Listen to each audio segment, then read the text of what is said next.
ಯಾವುದೇ ಒಂದು ದಾಂಪತ್ಯ ಆಗಿದ್ರು ಕೂಡ ಅಲ್ಲಿ ಗಂಡ ಹೆಂಡತಿ ದೈಹಿಕವಾಗಿ ಮತ್ತೆ ಮಾನಸಿಕವಾಗಿ ಇಬ್ರು ಕೂಡ ಆರೋಗ್ಯವಂತರಾಗಿದ್ದಾಗ ಮಾತ್ರ ಅಲ್ಲೊಂದು ಉತ್ತಮವಾದಂತಹ ಇರ್ತದೆ ಅಂತಕ್ಕಂಥದ್ದು ಬಲ್ಲವರ ಮಾತು. ಹಾಗೇನೆ ಹಲವಾರು ಕಾರ್ಯಕ್ರಮಗಳ ಮೂಲಕ ನಾವೀಗಾಗಲೇ ಈ ವಿಚಾರವನ್ನ ವೈದ್ಯರಿಂದ ನಿಮಗೆ ತಿಳಿಸ್ಕೊಡುವಂತ ಪ್ರಯತ್ನವನ್ನ ಮಾಡಿದ್ದೇವೆ. ಸೊ ಕಳೆದ ವಾರ ಕೂಡ ಕಾರ್ಯಕ್ರಮದ ಪೀಠಿಕೆಯಲ್ಲಿ ನಿಮಗೆ ಹೇಳಿದ್ವು, ಈ ಸುಮನ ಸುರತಿ ಕಾರ್ಯಕ್ರಮದಲ್ಲಿ ಈ ಒಂದು ದಾಂಪತ್ಯದಲ್ಲಿ ಇರತಕ್ಕಂಥ ಮಾನಸಿಕ ಮತ್ತು ಲೈಂಗಿಕ ಸಮಸ್ಯೆಗಳಿರ್ತಕ್ಕಂಥವರು ಈ ಒಂದು ಕಾರ್ಯಕ್ರಮಕ್ಕೆ ಕರೆ ಮಾಡಿ ಹೆಚ್ಚಿನ ಮಾಹಿತಿಯನ್ನ ನಮ್ಮ ಜೊತೆ ಪಡ್ಕೊಳ್ಬಹುದು. ನಮ್ಮೊಂದಿಗೆ ಈ ಕಾರ್ಯಕ್ರಮದಲ್ಲಿ ಬಹಳ ವಿಶೇಷವಾಗಿ ಅತ್ಯಂತ ಪ್ರಸಿದ್ಧ ಮಾನಸಿಕ ಮತ್ತು ಲೈಂಗಿಕ ತಜ್ಞರಾಗಿರುವಂತಹ ಡಾಕ್ಟರ್ TS ಸತ್ಯನಾರಾಯಣ ರಾವ್ ಅವರು ನಮ್ಮ ಜೊತೆ ಈ ಕಾರ್ಯಕ್ರಮದಲ್ಲಿದ್ದಾರೆ. ನಿಮಗೆ ಹೆಚ್ಚಿನ ಮಾಹಿತಿಯನ್ನ ಕೂಡ ಕೊಡ್ತಾರೆ. ಅವ್ರನ್ನ ಕಾರ್ಯಕ್ರಮಕ್ಕೆ ಆತ್ಮೀಯವಾಗಿ ಸ್ವಾಗತಿಸೋಣ. ಕಾರ್ಯಕ್ರಮಕ್ಕೆ ಸ್ವಾಗತ ಸರ್. ನಮಸ್ತೆ ಡಾಕ್ಟ್ರೆ, ಕಳೆದ ವಾರ ನಾವು ಪೀಠಿಕೆನಲ್ಲಿ ಹೇಳಿದ್ವಿ, ನೀವು ಸಾಕಷ್ಟು ವಿಚಾರಗಳನ್ನ, ಒಂದು ದಾಂಪತ್ಯ ಅಂತಂದ್ರೆ ಅಲ್ಲಿ ಮಾನಸಿಕ ಮತ್ತು ದೈಹಿಕ ಈ ಎರಡು ವಿಚಾರಗಳ ಆರೋಗ್ಯವು ಕೂಡ ಇಲ್ಲಿ ಬರ್ತದೆ. ಅಂದ್ರೆ ಮಾನಸಿಕ ವಿಶ್ಲೇಷಣೆ ಒಂದು ಕಡೆ, ದೈಹಿಕ ಆರೋಗ್ಯದ ವಿಶ್ಲೇಷಣೆ ಒಂದು ಕಡೆ ಅಂತಕ್ಕಂಥದ್ದು. ಸೊ ಬಹಳವಾಗಿ ಸಾಮಾನ್ಯ ಜನಗಳಲ್ಲಿ ಕಾಡುವಂತಹ ಸಮಸ್ಯೆ ಅಂದ್ರೆ ಈ ಲೈಂಗಿಕವಾಗಿ ಇರ್ತಕ್ಕಂಥ ಅನೇಕ ವಿಚಾರಗಳನ್ನ ಅವರು ಈವನ್ ತಮ್ಮ ಗಂಡ ಹೆಂಡತಿ ಜೊತೆ ಅಥವಾ ಹೆಂಡತಿ ಗಂಡನ ಜೊತೆನೂ ಕೂಡ ಹೇಳ್ಕೊಳ್ಳುವಲ್ಲಿ ಎಲ್ಲೋ ಒಂದ್ ಕಡೆ ಅವಿತಿಟ್ಟಿರ್ತಾರೆ. ಅಂದ್ರೆ ಏನೋ ಒಂಥರ ಮುಜುಗರ, ನಾಚಿಕೆ ಇರಬಹುದು, ಅಥವಾ ಹೇಳ್ಕೊಂಡ್ರೆ ನನ್ನಲ್ಲಿರೋ ವೈಫಲ್ಯಗಳೇನಾದ್ರೂ ಅವಳಿಗೆ ಗೊತ್ತಾದ್ರೆ ಅವಳು ನಾಳೆ ದಿವಸ ನನ್ನ ನೋಡೋ ರೀತಿ ಬದಲಾಗ್ತದೆ, ಅಥವಾ ಅವನು ನೋಡೋ ರೀತಿ, ಈ ರೀತಿ ಅನೇಕ ಇದು ಇರಬಹುದು. ಸೊ ಹಾಗಾಗಿ ಕಳೆದ ವಾರ ತಾವು ಹೇಳಿದ್ರಿ, ಈ ಸಾಮಾನ್ಯವಾಗಿ ಮನುಷ್ಯನಲ್ಲಿ ಕಾಡ್ತಕ್ಕಂಥದ್ದು ಈ ಲೈಂಗಿಕ ಆಸಕ್ತಿ ಮತ್ತು ನಿರಾಸಕ್ತಿಗಳ ವಿಚಾರದಲ್ಲಿ ಇರತಕ್ಕಂಥ ಗೊಂದಲಗಳು ಅಂತ ಹೇಳಿ. ಹಾಗಾಗಿ ತಾವು ಮುಂದಿನ ವಾರ ಮಾತನಾಡೋಣ, ವಿಶೇಷವಾಗಿ ಲೈಂಗಿಕ ನಿರಾಸಕ್ತಿಯ ಬಗ್ಗೆನೇ ಮಾತನಾಡೋಣ ಅಂತಕ್ಕಂಥದ್ದು. ಈ ಲೈಂಗಿಕ ನಿರಾಸಕ್ತಿ ಅಂದ್ರೆ ನಿಮ್ಮ ವೈದ್ಯಕೀಯ ಪರಿಭಾಷೆಯಲ್ಲಿ ಏನು ಡಾಕ್ಟರ್? ಮೊದಲಿಗೆ ಆಸಕ್ತಿ ಏನು ಅಂತಾನೆ ಒಂದು ಸ್ವಲ್ಪ ಡೀಟೇಲ್ ಆಗಿ ಹೇಳೋಣ. ಓಕೆ. ಇವಾಗ ನಾವು ನೋಡಿರ್ಬೋದು, ಒಬ್ಬ ವ್ಯಕ್ತಿ ಲೈಂಗಿಕವಾಗಿ ತುಂಬ ಆಕ್ಟಿವ್ ಆಗಿರ್ತಾನೆ ಅನ್ನೋ ಒಂದು ಮಾತು. ಹಾಗೆಯೇ ಇನ್ನೊಬ್ಬ ಅದ್ರ ಬಗ್ಗೆ ಎಷ್ಟು ಆಸಕ್ತಿ ಇರಬೇಕು ಅಷ್ಟು ಇರೋದಿಲ್ಲ ಅಂತ. ಇವಾಗ ತುಂಬ ಜನ ಮದುವೆ ಆಗಿರೋರು ಇವರಲ್ಲಿ ತುಂಬ ಆಸಕ್ತಿ ಉಂಟು, ಆಸಕ್ತಿ ಇಲ್ಲ ಅನ್ನೋ ಒಂದು ವ್ಯತ್ಯಾಸವನ್ನು ಬಹಳ ಸುಲಭವಾಗಿ ಗಮನಿಸಂತೂ ಭಾಳ ಸಾಮಾನ್ಯ ಅದು. ಇದರ ಅರ್ಥ ಏನಪ್ಪ ಅಂತ ಹೇಳಿದ್ರೆ, ಎಲ್ಲ ಅವಕಾಶಗಳಿರ್ಬೋದು, ಎಲ್ಲ ವಿಚಾರ ಸರಿಯಾಗಿ ಇರ್ಬೋದು, ಆದರೆ ಅದರಲ್ಲಿ ನಾವು ಇಷ್ಟ ಅಥವಾ ಆಸೆ ತೋರಿಸ್ತೀವಿ ಅಥವಾ ಇಲ್ಲ ಅನ್ನೋದು ಬೇಕಾದಷ್ಟು ಬೇರೆ ಬೇರೆ ಸಿಸ್ಟಮ್ಗಳ ಮೇಲೆ ನಿಂತ್ಕೊಳ್ಳುತ್ತೆ. ಒಂದೇನು, ನಮ್ಮ ದೇಹದಲ್ಲಿ ದೈಹಿಕವಾಗಿ, ಮಾನಸಿಕವಾಗಿ, ಸಾಮಾಜಿಕವಾಗಿ ಎಲ್ಲ ವಿಚಾರಗಳು ಇದನ್ನು ತೀರ್ಮಾನ ಮಾಡ್ತವೆ ಅಂತ. ಇವಾಗ ಒಂದು ಎಕ್ಸಾಂಪಲ್ ಹೇಳೋದಾದರೆ, ಇವಾಗ ಪ್ರಾಣಿಗಳಲ್ಲಿ ಲೈಂಗಿಕ ಆಸಕ್ತಿ ಇದೆ ಅಂತ ಹೇಳಿದ್ರೆ ಅದಕ್ಕೆ ಆಸಕ್ತಿ ಇದೆ, ಅವಕಾಶ ಇದೆ, ಆ್ಯಕ್ಚುಲಿ ಅದನ್ನು ಅಭಿವ್ಯಕ್ತಿ ತೋರ್ಪಡೋದ್ರಲ್ಲಿ ಅದಕ್ಕೇನು ತೊಂದರೆ ಇಲ್ಲ. ಆದರೆ ಮನುಷ್ಯರಲ್ಲಿ ರೂಲ್ಸ್ಗಳಿದೆ. ಯಾಕೆ ಸಾಮಾಜಿಕ ಅಂತ ಹೇಳಿದ್ವಿ ಅಂತ ಹೇಳಿದ್ರೆ, ಇವಾಗ ನಮ್ಗೆ ಏನು ಅನಿಸ್ತದೆ ಅದೆಲ್ಲ ನಾವು ಮಾಡೋಕ್ಕಾಗಲ್ಲ. ಅದಕ್ಕೆಲ್ಲ ಕೆಲವೊಂದು ಕಟ್ಟುಪಾಡುಗಳಿರ್ತದೆ. ಮದುವೆ, ಹೆಂಡತಿ, ಅದು ಬಿಟ್ಟು ನಾವು ಹೊರಗಡೆ ಅಂತ ಹೇಳಿದ್ರೆ ಬೇಕಾದಷ್ಟು ಬೇರೆ ತೊಂದರೆಗಳಿಗೆ ಅವಕಾಶ ಇರ್ತದೆ. ಕಾನೂನು ಅದನ್ನು ತಪ್ಪಂತ ತಿಳ್ಕೊಳ್ಳುತ್ತೆ. ಇವಾಗಂತೂ ನಾವು ತಿಳ್ಕೊಂಡಿರೋ ಹಾಗೆ ಸೆಕ್ಷುವಲ್ ವೈಲೆನ್ಸ್ ಆಯಿತು, ರೇಪ್ ಅನ್ನೋ ಒಂದು ವಿಚಾರ, ನಾವು ಅತ್ಯಾಚಾರದ ಇಂಥ ವಿಚಾರಗಳ ಬಗ್ಗೆ ಮಾತಾಡ್ತೀವಿ. ಹಾಗೆ ಬೇಕಾದಷ್ಟು ಇವಾಗ ಏನು ಇವನ್ ಸಣ್ಣದಾಗಿ ಚುಡಾಯಿಸೋದು ಇಂಥ ವಿಚಾರಗಳೇ ದೊಡ್ಡ ತಪ್ಪು ಅಂತ. ಇವನ್ ಯಾವುದೇ ಒಂದು ನ್ಯೂಸ್ ಪೇಪರ್ ನೋಡಿ ಇದೆಲ್ಲ ಇರುತ್ತೆ. ಅಂದ್ರೇನು, ಹಾಗೆ ಅನ್ನಿಸ್ತು ಅಂತ ಹೇಳಿದ ತಕ್ಷಣ ಯಾವುದೇ ಒಂದು ಇದನ್ನ ಮಾಡೋಕ್ಕಾಗಲ್ಲ. ಯಾಕಪ್ಪ ಅಂತ ಹೇಳಿದ್ರೆ ಅದು ಸಮಾಜದ ಒಂದು ರೂಲ್ಸ್, ರೆಗ್ಯುಲೇಷನ್ಸು, ಕಾನೂನು ಕಟ್ಟಳೆಗಳು ಇಂಥವೆಲ್ಲ ಇರುತ್ತೆ ಅಂತ. ಎರಡನೇದು ಮನಸ್ಸು. ಇವಾಗ ನಾವು ಸಾಮಾನ್ಯವಾಗಿ ಇದು ಎಲ್ಲ ವಿಚಾರಗಳು, ಇವಾಗ ಬರೀ ಜಸ್ಟ್ ಸಿಂಪಲ್ ಊಟದ ವಿಚಾರ ಅಂತ ತಗೊಳ್ಳಿ. ಊಟ ಮಾಡಬೇಕು ಅನ್ಸುತ್ತೆ, ಇನ್ನೊಂದು ಟೈಮ್ ಒಳ್ಳೆ ಮೃಷ್ಟಾನ್ನ ಭೋಜನ ಇರ್ಬೋದು, ನನಗೇನೋ ಹಸಿವಿಲ್ಲ ಅಂತೀವಿ ನಾವು. ಅಂದ್ರೇನು, ಊಟ ಮಾಡೋದಕ್ಕೂ ಒಂದು ಆಸಕ್ತಿ ಬೇಕು.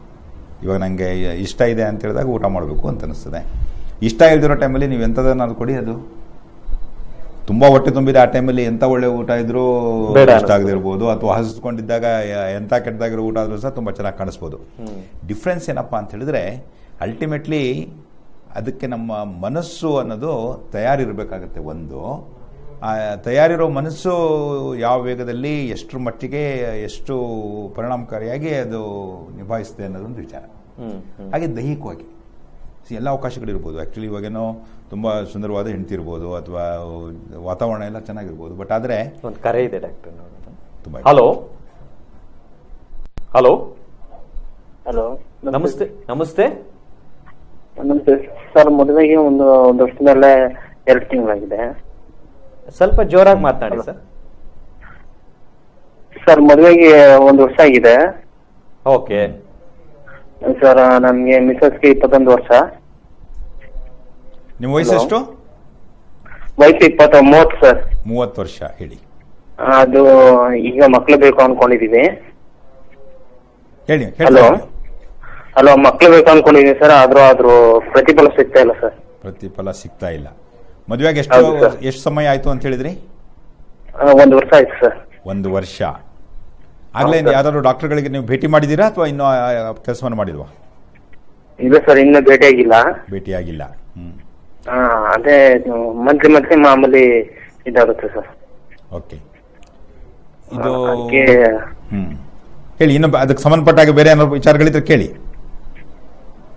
ಅಷ್ಟೇ ಸರ್, ಇದು ಮಕ್ಳಾಗಂಗಿಲ್ಲ. 1 ವರ್ಷ ಆಯ್ತು. ಅದಕ್ಕೆ ಇದು ಪ್ರತಿಫಲ ಸಿಗ್ತಲ್ಲ ಸರ್. ಇದಕ್ಕೆ ಏನಾದ್ರು ಮಾಡ್ಬೇಕಾ ಏನು? ಹೌದು. ಲೈಂಗಿಕವಾಗಿ ಯಾವುದೇ ಒಂದು ರೀತಿಯ ತೊಂದರೆ ಇಲ್ಲ. Okay sir. ಓಕೆ.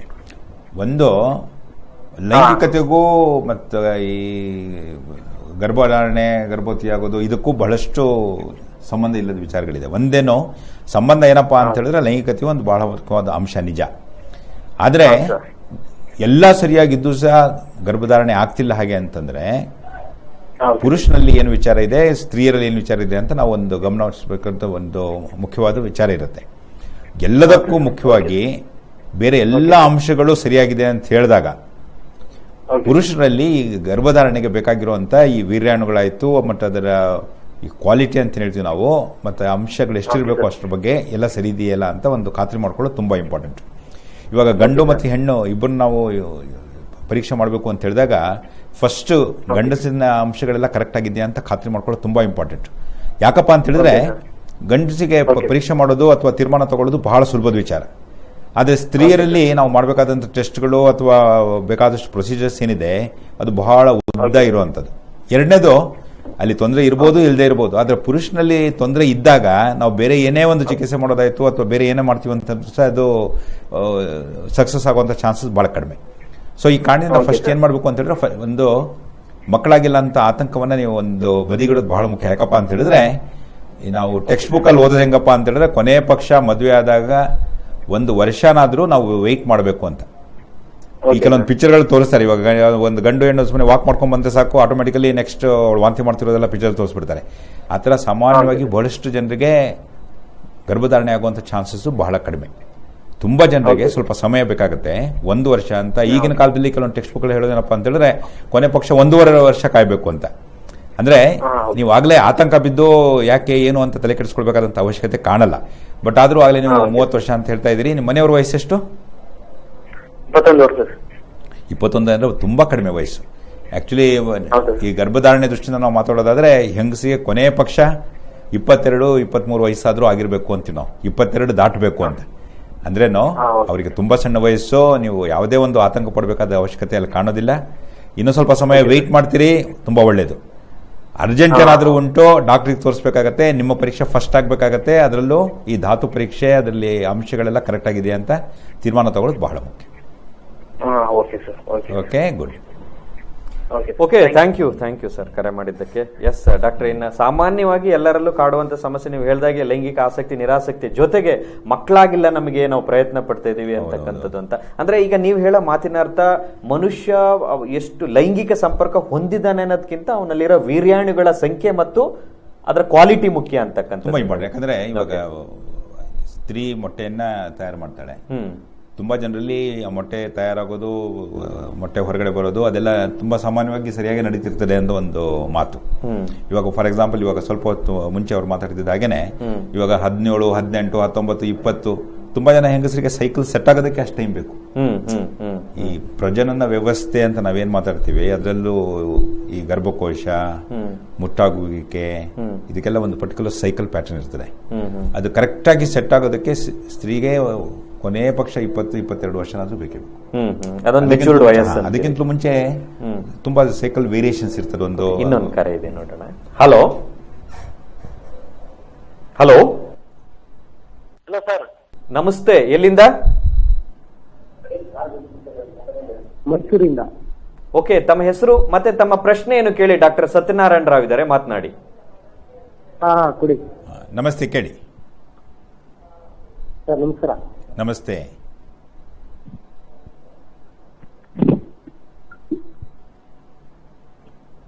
ಹಲೋ, ಪ್ರಶ್ನೆ ಕೇಳಿ. ಬಹುಶಃ ಕರೆ ಡಿಸ್ಕನೆಕ್ಟ್ ಆಗುತ್ತೆ ಅನ್ಸೆ. ದಯವಿಟ್ಟು ವೀಕ್ಷಕರೇ, ತಮ್ಮಲ್ಲಿ ಒಂದು ಮನವಿ ಏನು ಅಂದ್ರೆ, ತಾವು ಕರೆ ಮಾಡಿದ ನಂತರ ಟಿವಿ ವ್ಯಾಲ್ಯೂಮ್ನ ಪೂರ್ತಿ ಆಫ್ ಮಾಡಿಬಿಟ್ಟು ಆ ಟಿವಿ ನೋಡ್ಕೊಂಡು ಮಾತನಾಡಬೇಡಿ. ನಿಮ್ಮ ಪ್ರಶ್ನೆ ಏನಿದ್ರು ಫೋನಲ್ಲಿ ಕೇಳಿ, ಫೋನಲ್ಲಿ ಡಾಕ್ಟರ್ ಹೇಳುವಂತ ಉತ್ತರವನ್ನ ಕೇಳಿಸ್ಕೊಳ್ಳಿ. ಇಲ್ಲಾಂದ್ರೆ ಬಹುಶಃ ಕರೆ ಡಿಸ್ಕನೆಕ್ಟ್ ಆಗ್ತದೆ, ಅಥವಾ ನಿಮ್ಮ ಮಾತಿಗೂ ನಾವು ಕೇಳುವ ಇದಕ್ಕೂ ಅಂತರ ಜಾಸ್ತಿ ಆಗ್ತದೆ. ಅವಾಗ ನಿಮ್ಗೂ ಕೂಡ ಏನು ಅರ್ಥ ಆಗೋದಿಲ್ಲ ಅನ್ನೋದು ದಯವಿಟ್ಟು ಇದೊಂದು ಮನವಿ. ಇನ್ನು ಡಾಕ್ಟರ್ ಹೇಳ್ತಾ ಇದ್ರಿ 23 ವರ್ಷ ಅಟ್ಲೀಸ್ಟ್ ಕನಿಷ್ಠ ವಯಸ್ಸು ಹೆಣ್ಣಿಗಾಗಿರ್ಬೇಕು ಅಂತ. ಒಂದು ಪ್ರಜನನ ವ್ಯವಸ್ಥೆಯ ಒಂದು ಅಂಶ ಅಂದ್ರೇನೋ ಗರ್ಭಕೋಶ ಮತ್ತು ಅದಕ್ಕೆ ಸಂಬಂಧಪಟ್ಟ ಅಂಶಗಳಲ್ಲಿ ಬೆಳವಣಿಗೆ ಅಂತ ನಾವೇನ್ ಮಾತಾಡ್ತೀವಿ. 21-22 ವರ್ಷ ಅನ್ನೋದು ಬೇಕೇ ಬೇಕು. 22 ಇಯರ್ಸ್ ಫಿಕ್ಸ್ ಆಗಿರೋದಾದ್ರೆ. ಹಾಗೇನೆ ನಮ್ಮ ದೈಹಿಕ ಬೆಳವಣಿಗೆಯಲ್ಲೂ ಸಹ ಇವಾಗ ತುಂಬಾ ಒಂದು ಹೆಣ್ಣು ಗರ್ಭಧಾರಣೆ ತುಂಬಾ ಸಣ್ಣ ವಯಸ್ಸಿಗೆ ಆಗೋಯ್ತು ಅಂತಂದ್ರೆ ಈ ಮೂಳೆ ಗ್ರೋತ್ ಅಂತ ಹೇಳ್ತೀವಲ್ಲ ನಾವು, ತುಂಬಾ ಸ್ಟಾಪ್ ಆಗ್ಬಿಡುತ್ತೆ. ಸೆವರಮಲ್ಲಿ ಜಾಯಿಂಟ್ ಫ್ಯೂಷನ್ ಅಂತ ಏನ್ ಮಾತಾಡ್ತೀವಿ, ಒಂದ್ಸಾರಿ ಗರ್ಭಧಾರಣೆ ಆದ ತಕ್ಷಣ ಈ ಹಾರ್ಮೋನ್ಗಳ ಇಫೆಕ್ಟ್ ಎಲ್ಲ ಏನಾಗ್ತದೆ, ಅಲ್ಲಿಗೆ ಅದು ಕೂಡ್ಕೊಂಡ್ಬಿಡುತ್ತೆ ಅಂತ. ಅದರ ಅರ್ಥ ಏನು ಅಂತ ಹೇಳಿದ್ರೆ, ಈ ಹೈಟ್ ವಿಚಾರ ಆಯ್ತು ಅಥವಾ ಮೂಳೆ ಸ್ಟ್ರೆಂತ್ ವಿಚಾರ ಆಯ್ತು ಮತ್ತೆ ಇಂಥದ್ದು ಬೇಕಾದಷ್ಟು ವಿಚಾರಗಳು ಅಲ್ಲಿ ಸರಿಯಾಗಿ ಆಗೋದಿಲ್ಲ.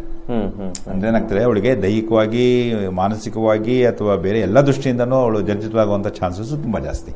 ಸೊ ಈ ದೃಷ್ಟಿಯಿಂದ ಅದಕ್ಕೊಂದು ವಯಸ್ಸು ಅಂತ ಇರ್ತದೆ. 21 ಅಂದ್ರೆ ಅದು ಏನೋ ಜಾಸ್ತಿ ಆಗೋಯ್ತು, ಮದುವೆ ಆಗಲಿ 1 ವರ್ಷ ಆಗೋಯ್ತು ಅಂತ ಅನ್ಸ್ಬೋದು. ಮನೇಲಿ ಏನೋ ಆತಂಕ. ಈಗಿನ ಕಾಲದಲ್ಲಿ ಇವಾಗ ಹೊರದೇಶಗಳು ನಾವು ಲೆಕ್ಕ ನೋಡ್ತೀವಿ ಅಂತ ಹೇಳಿದ್ರೆ ತುಂಬಾ ಜನ ಮದುವೆ ಆಗೋದಕ್ಕೆ 25-30 ವರ್ಷ. ಇತ್ತೀಚೆಗೂ ಜಾಸ್ತಿನೇ ಬಿಡಿ ಆ ಏಜ್ ಲಿಮಿಟ್. ಇನ್ನೊಂದು ಕರೆ ಇದೆ ನೋಡೋಣ. ಹಲೋ ಹಲೋ ಹಲೋ, ನಮಸ್ಕಾರಮ್ಮ. ಎಲ್ಲಿಂದ ಕರೆ ಮಾಡ್ತೀರಾ? ಎಲ್ಲಿಂದ? ಅಲ್ಲ ಸರ್, ಸರ್ ನಾವು ಮೈಸೂರಿಂದ ಮಾತಾಡ್ತಾ ಇರೋದು. ಓಕೆ, ಡಾಕ್ಟರ್ ಸತ್ಯನಾರಾಯಣ ರಾವ್ ಇದ್ದಾರೆ, ತಮ್ಮ ಪ್ರಶ್ನೆ ಕೇಳಿ ಅಮ್ಮ. ಹಾ ಸರ್, ಸರ್ ನಾವು ಮೈಸೂರಿಂದ ಮಾತಾಡ್ತಾ ಇರೋದು. ನನ್ನ ಹೆಸರು ಗೌರಮ್ಮ ಅಂದ್ಬಿಟ್ಟು. ಸರ್ ನಮ್ಗೆ ಮಗನಿಗೆ 13 ವರ್ಷ ಏಜ್ ಅವನ್ಗೆ. ಹಲೋ ಹಲೋ, ಸರಿಯಾಗಿ ಹೇಳಿ. ನಮ್ಮ ಮಗನಿಗೆ 13 ವರ್ಷ ಅವನಿಗೆ, ಇವಾಗ 9th ಸ್ಟ್ಯಾಂಡರ್ಡ್ ಓದ್ತಾ ಇದ್ದಾನೆ. ಮತ್ತೆ ನಮ್ಗೆ ಏನು ಮಕ್ಕಳೇ ಆಗಿಲ್ಲ. ಅದಕ್ಕೆ ನಮ್ಗೆ ಇವಾಗ 35 ಏಜ್. ಅಂದ್ರೆ ಇನ್ನೊಂದು ಮಗು ಬೇಕು ಅಂತ.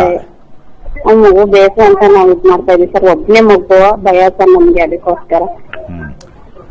ಒಂದು ಆಕ್ಚುಲಿ ಇದು ನಾವು ಇದೇನೋ ಸಾಮಾಜಿಕವಾಗಿ ಸರ್ಮನ್ಸ್ ಅಂತ ಹೇಳಿದ್ರೆ ಬುದ್ಧಿವಾದ ಹೇಳೋ ಕೆಲಸಗಳೆಲ್ಲ ಮಾಡಕ್ ಹೋಗ್ಬಾರ್ದು ಅಂತ ಒಂದು ರೂಲ್ಸ್ ಇದೆ. ಬಟ್ ಆದ್ರೂ ಸಹ ಹೇಳ್ತೀನಿ ಕೇಳಿ, ಈಗಿನ ಕಾಲದಲ್ಲಿ ಒಂದು ಮಗು ಇದೆ, ನೀವು ಸಂತೋಷವಾಗಿದ್ದೀರಿ ಅಂತ ಹೇಳಿದ್ರೆ ಆರಾಮಾಗಿ ಖುಷಿಯಾಗಿ ಇರೋದು ತುಂಬಾ ಒಳ್ಳೇದು. ಒಂದು ಮಾತು. ಎರಡನೇದು, ಇವಾಗ ನಿಮ್ಮ ವಯಸ್ಸೆಷ್ಟು? ನಿಮ್ಮ ವಯಸ್ಸೆಷ್ಟು? 35 ಅಲ್ವಾ? ನೋಡಿ ಹೇಳ್ತೀನಿ ಕೇಳಿ. 35 ಆದ ನಂತರ ಸ್ತ್ರೀಗೆ ಗರ್ಭಧಾರಣೆ ಮತ್ತು ಮಗು ಆಗೋದು ಪ್ರತಿಯೊಂದು ವಿಚಾರದಲ್ಲೂ ಬಹಳಷ್ಟು ಮಟ್ಟಿನ ತೊಂದರೆಗಳ ಅವಕಾಶ ಇರುತ್ತೆ.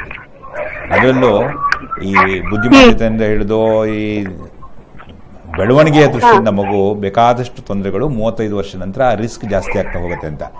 ಒಂದೊಂದು ವರ್ಷ ಜಾಸ್ತಿ ಆದಾಗ ಅಷ್ಟರ ಮಟ್ಟಿಗೆ ರಿಸ್ಕ್ ಜಾಸ್ತಿ ಆಗುತ್ತೆ. ಈಗಿನ ಕಾಲದಲ್ಲಿ ಒಂದು ಮಗುಗಿಂತಲೂ ಜಾಸ್ತಿ ಬೇಕಾದ ಅವಶ್ಯಕತೆ ಇರೋದಿಲ್ಲ. ನಿಮ್ಗೆ ಹಾಗೂ ಬೇಕೇ ಬೇಕು ಅಂತ ಹೇಳಿದ್ರೆ, ಮಕ್ಕಳಾಗ್ತಿಲ್ಲ ಅಂತ ಹೇಳಿದ್ರೆ ಯಾಕೆ ಏನು ಅನ್ನೋ ದೃಷ್ಟಿಯಿಂದ ನಾವು ಒಂದು ಪರೀಕ್ಷೆಗಳು ಮಾಡ್ಬಿಟ್ಟು ತೀರ್ಮಾನ ತಗೋಬೇಕಾಗತ್ತೆ. ಬಟ್ ಆದ್ರೂ ಇವಾಗ ನೀವು ದೇವರು ಒಂದು ಮಗು ಕೊಟ್ಟಿದ್ದಾನೆ, ಇವಾಗ ನಡಿಬೇಕಾದ ಕ್ರಿಯೆಗಳೆಲ್ಲ ನಡೆದಿದೆ, ಕರೆಕ್ಟಾಗಿ ಸಂತೋಷವಾಗಿದ್ದೀನಿ ಹಾಗೆ ಅಂತಂದ್ರೆ ಅಷ್ಟಕ್ಕೆ ಸಂತೋಷವಾಗಿರೋದು ತುಂಬಾ ಒಳ್ಳೆಯ ಕೆಲಸ ಅಂತ.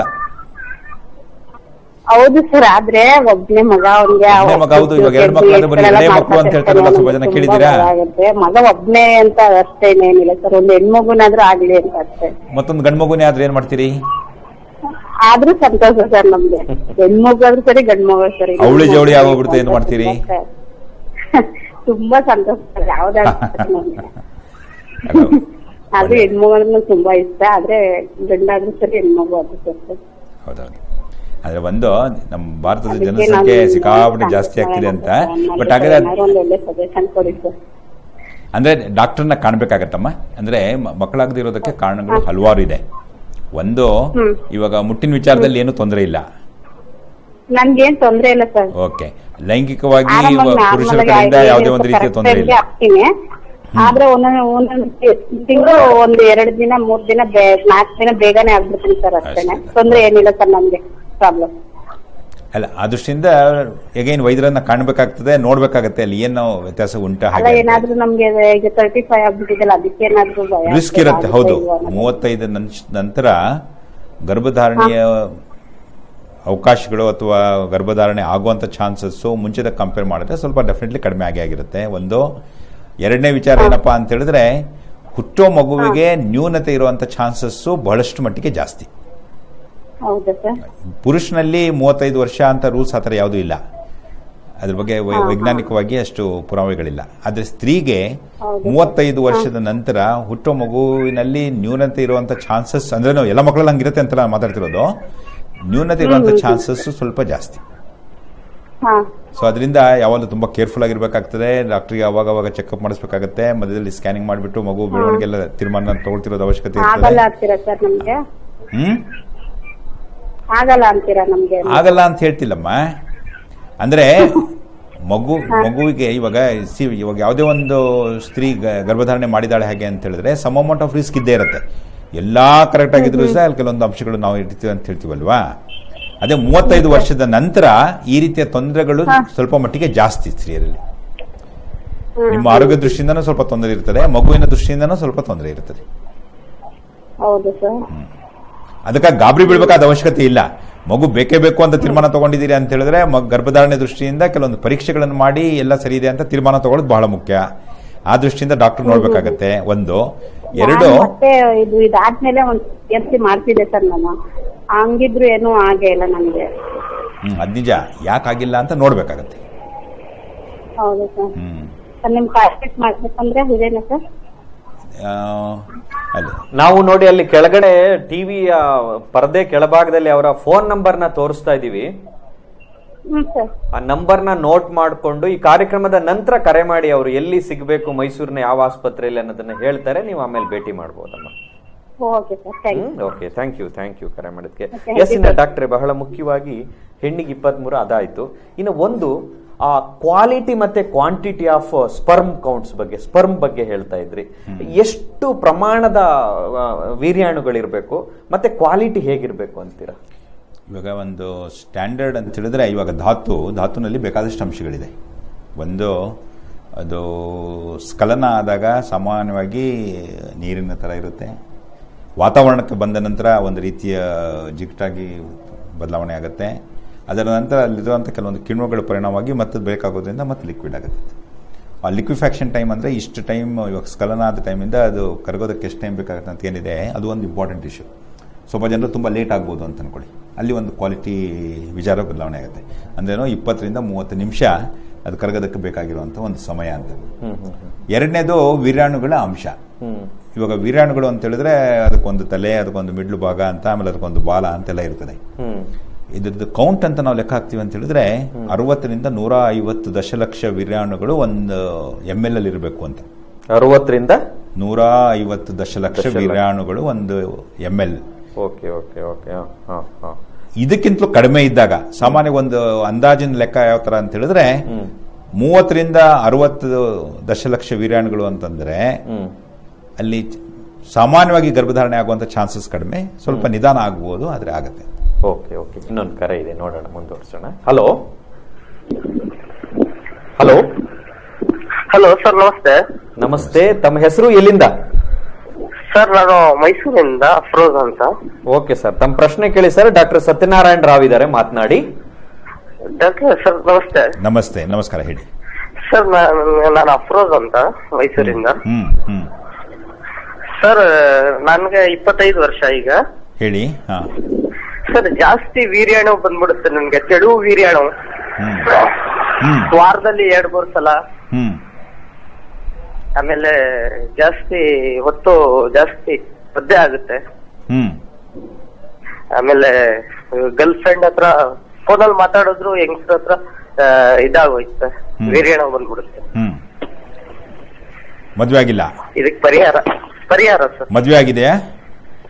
ಇಲ್ಲ ಸರ್, ಮದ್ವೆ ಆಗಿಲ್ಲ. ಎಷ್ಟು ವಯಸ್ಸು ಅಂತ ಹೇಳಿದ್ರಿ? 25 ವಯಸ್ಸು.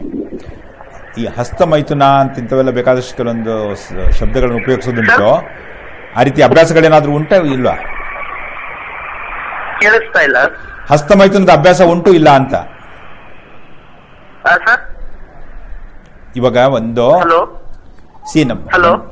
ಅಫ್ರೋಜ್, ನಿಮ್ಮಲ್ಲೇ ಡಿಸ್ಟರ್ಬೆನ್ಸ್ ಇದೆ, ನಮಗೆ ತುಂಬಾ ಶಬ್ದ ಬರ್ತಾ ಇದೆ, ನಮ್ಮ ಮಾತು ನಿಮಗೆ ಕೇಳಿಸ್ತಾ ಇಲ್ಲ. ನೀವು ಎಲ್ಲಿ ನಿಂತ್ಕೊಂಡಿದ್ದೀರಾ? ಓಕೆ ಸರ್ ಪಕ್ಕದಲ್ಲಿ ಬಂದೆ. ಹೇಳಿ ಸರ್. ಇವಾಗ ತುಂಬಾ ಜನ ಗಂಡಸರಿಗೆ ಹಸ್ತಮೈಥುನದ ಅಭ್ಯಾಸ ಇರುತ್ತೆ, ಮದುವೆಗಿಂತಲೂ ಮುಂಚೆ ಇರ್ಬೋದು. Okay, sir. ಆತರ ಅಭ್ಯಾಸ ಉಂಟು ಅಥವಾ ಆ ರೀತಿ ಎಲ್ಲ ಆಗ್ಬಾರ್ದು, ಕಂಟ್ರೋಲ್ ಮಾಡಬೇಕು? ಇಲ್ಲ ಸರ್ ಯಾವ ಅಭ್ಯಾಸನೂ ಇಲ್ಲ.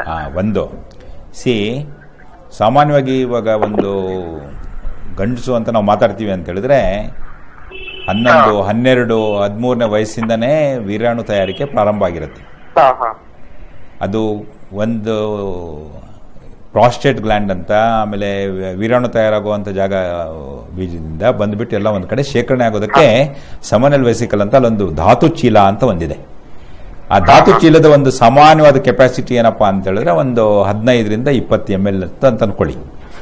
ಇವಾಗ ಏನಾಗುತ್ತೆ ಅಂತ ಹೇಳಿದ್ರೆ ಒಬ್ಬ ವ್ಯಕ್ತಿಗೆ 1 ಗಂಟೆಗೆ, ಅದರಲ್ಲೂ 15ರಿಂದ 25 ವಯಸ್ಸು ಅಂತ ಮಾತಾಡಿದ್ರೆ ಅಪ್ರಾಕ್ಸಿಮೇಟ್ಲಿ 1 ಕೋಟಿ ವೀರ್ಯಾಣುಗಳು ತಯಾರಾಗುತ್ತೆ ಅಂತ ಒಂದು ಅಂದಾಜು.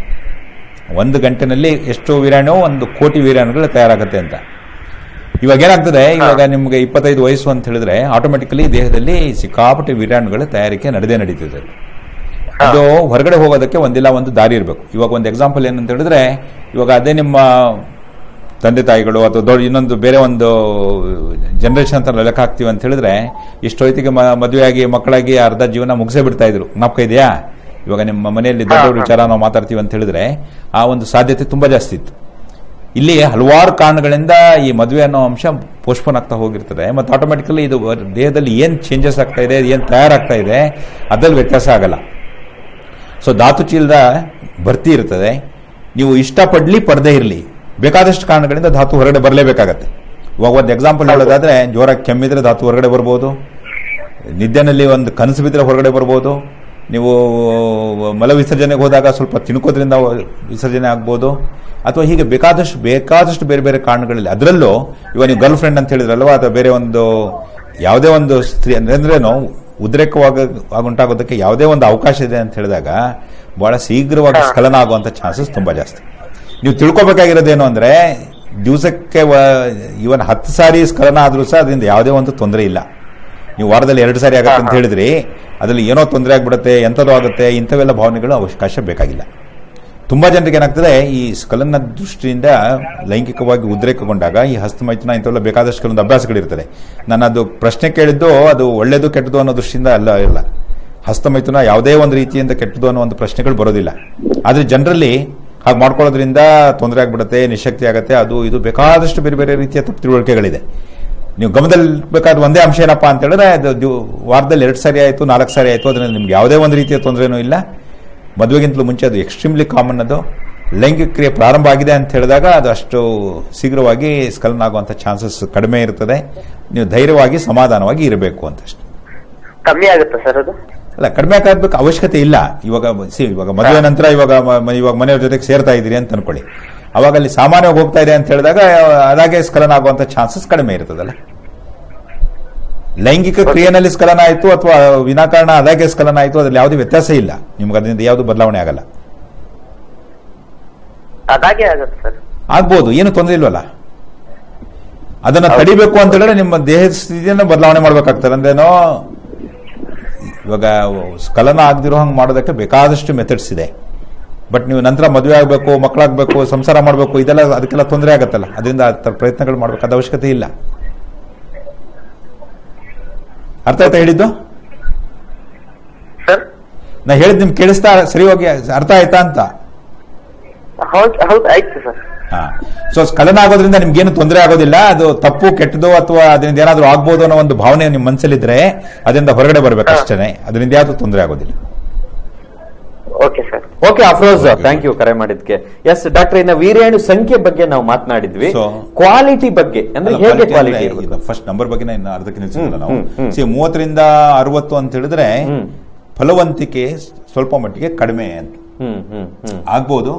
ಅಥವಾ ಕೆಲವೊಂದ್ಸರಿ ನಾವು ಬೇರೆ ಬೇರೆ ಕೆಲವೊಂದು ಪ್ರೊಸೀಜರ್ಸ್ ಎಲ್ಲ ಮಾಡಬೇಕಾಗತ್ತೆ. ಬಟ್ ಆದ್ರೆ ಫಲವಂತಿಕೆ ಸ್ವಲ್ಪ ಮಟ್ಟಿಗೆ ಕಡಿಮೆ ಅಂತ. 30ಕ್ಕಿಂತ ಕಡಿಮೆ ಇದ್ದಾಗ ಗರ್ಭಧಾರಣೆ ಅದಾಗೆ ಆಗುವಂತ ಚಾನ್ಸಸ್ ಕಡಿಮೆ. ಅವಾಗ ಬೇರೆ ಒಂದಿಲ್ಲ ಒಂದು ಪ್ರೊಸೀಜರ್ ಮಾಡಲೇಬೇಕಾಗತ್ತೆ.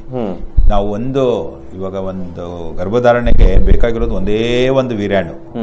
ಬಟ್ ಆದ್ರೂ ಸಹ ಅದು ಆ ರೇಟ್ ಸಕ್ಸಸ್ ಆಗಬೇಕು ಅಂತ ಹೇಳಿದ್ರೆ ಇಷ್ಟರ ಮಟ್ಟಿಗೆ ವೀರ್ಯಾಣುಗಳ ಅಂಶ ಬೇಕಾಗುತ್ತೆ ಅಂತ. ನಾವು ಕ್ವಾಲಿಟಿ ಅಂತ ಮಾತಾಡ್ತಿರ್ಬೇಕಾದ್ರೆ ಈ number important issue.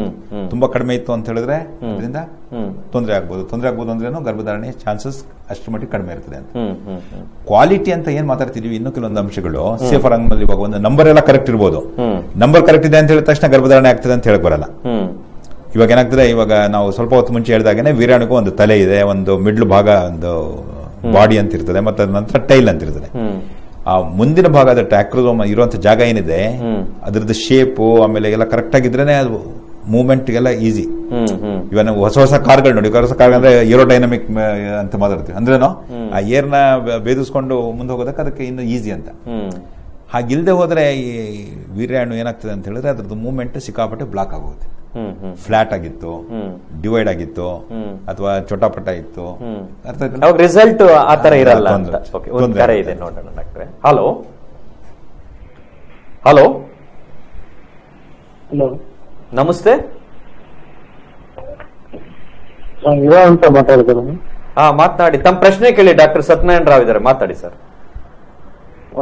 Hello sir, ನಮಸ್ತೆ, ಹೇಳಿ. ನಿಮ್ಮ ಧ್ವನಿ ಸ್ಪಷ್ಟವಾಗಿಲ್ಲ ಸರ್, ಧ್ವನಿ ಸ್ಪಷ್ಟವಾಗಿ ಕೇಳ್ತಿಲ್ಲ. ಜೋರಾಗಿ ಸ್ಪಷ್ಟವಾಗಿ ಕೇಳಿ, ತೊಂದರೆ ಇಲ್ಲ. ಸರ್, ನಮ್ದು ಮ್ಯಾರೇಜ್ ಆಗಿದೆ. ನಿಮ್ಮ ಮ್ಯಾರೇಜ್ ಆಗಿದೆ. ಎಲ್ಲಿಂದ ಕರೆ ಮಾಡ್ತಿದ್ದೀರಿ ನೀವು? ನಮ್ದು ಎಚ್.ಡಿ. ಕೋಟೆ ತಾಲೂಕು, ಮೈಸೂರು ಜಿಲ್ಲೆ. ಎಚ್.ಡಿ. ಕೋಟೆ ತಾಲೂಕಿಂದ ಮಾತಾಡ್ತಿದ್ದೀರಿ. ನಿಮ್ಮ ವಯಸ್ಸೆಷ್ಟು ಸರ್? ನನ್ನ ವಯಸ್ಸು 26. 26 ವರ್ಷ. ನಿಮಗ? 6 ವರ್ಷ. ನನಗೆ. ನಿಮ್ಮ ವೈಫಿಗೆ? ವಯಸ್ಸಿಗೆ 18. 18 ವರ್ಷ. ಮದುವೆಯಾಗಿ ಎಷ್ಟು ವರ್ಷ ಆಯ್ತು ಸರ್? 2 ವರ್ಷ ಆಯ್ತು. ಒಂದು ಹೆಣ್ಮಗು ಇದೆ. 1 ವರ್ಷ 1 ತಿಂಗಳು. 2 ವರ್ಷ ಆಗಿದೆ ಮದುವೆ ಆಗಿ, ಒಂದು ಹೆಣ್ಣು ಮಗು ಇದೆ. ಏನ್ ನಿಮ್ಮ ಪ್ರಶ್ನೆ? ನಮ್ದು ಒಂದು 3 ದಿನ ಬಿಟ್ಟು ಏನಾದ್ರು ಸಂಸಾರ ಮಾಡಿಲ್ಲ ಅಂದ್ರೆ ಆತರ ಇದಾಗುತ್ತೆ, ವೀರ್ಯಾಣು ಇದಾಗೋಯ್ತದೆ. ಅವ್ರೇನ ಊರ್ಗೆ ಹೋಯ್ತು ಅಂದ್ರೆ. ಓಕೆ, ಕೇಳಿಸ್ತಾರೆ, ಹೇಳಿ.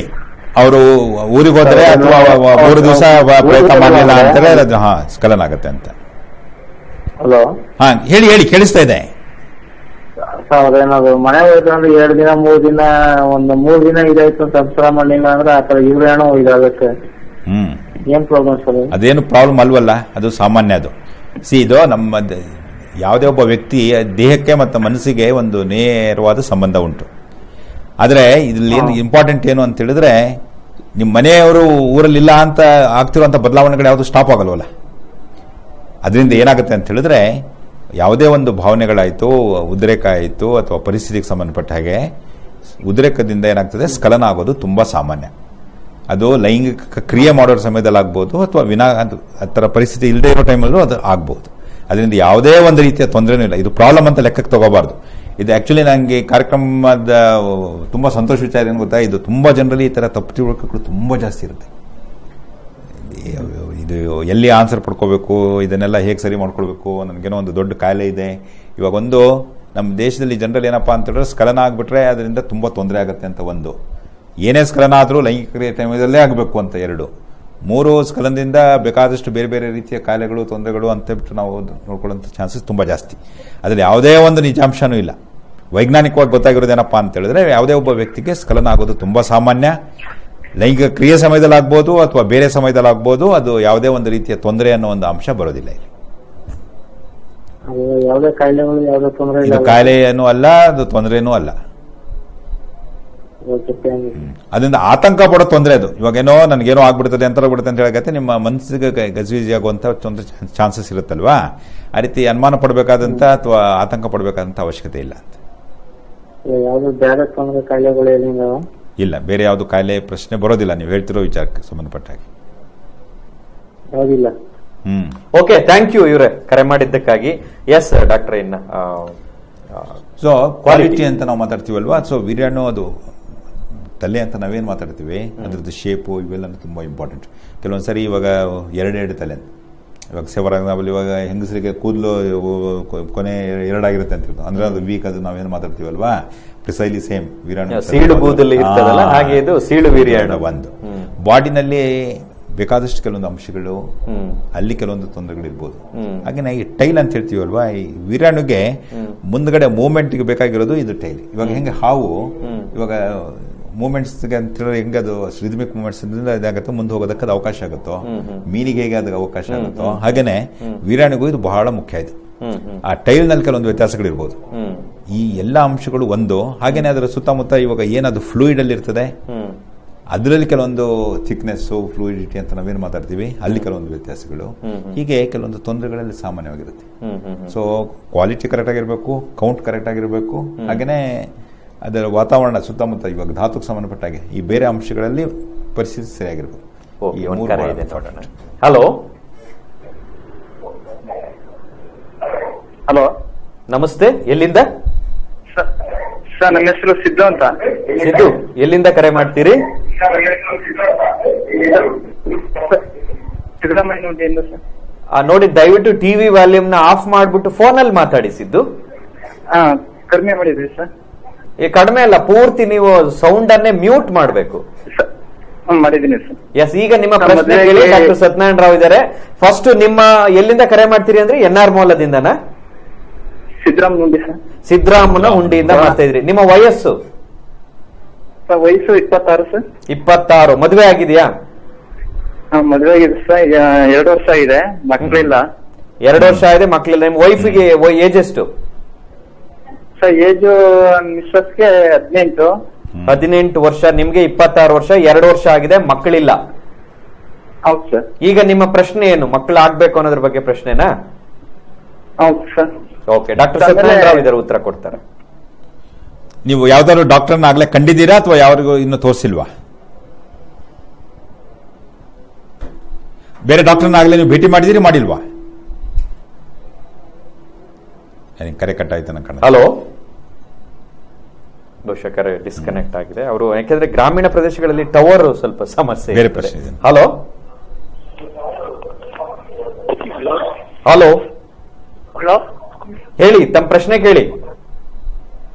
ಹಲೋ, ಕೇಳಿಸ್ತಾ ಇದೆ? ನಮ್ ಧ್ವನಿ ಕೇಳ್ತಾ ಇದೆಯಾ ನಿಮ್ಗೆ? ಮಾತಾಡಿ, ನಿಮ್ಮಲ್ಲಿ ಸ್ಪಷ್ಟವಾಗಿ ಮಾತನಾಡಿ ಸರ್. ನೀವು ಮಾತಾಡಿ ಅಲ್ಲ, ನಿಮ್ ಪ್ರಶ್ನೆ ಕೇಳಿ.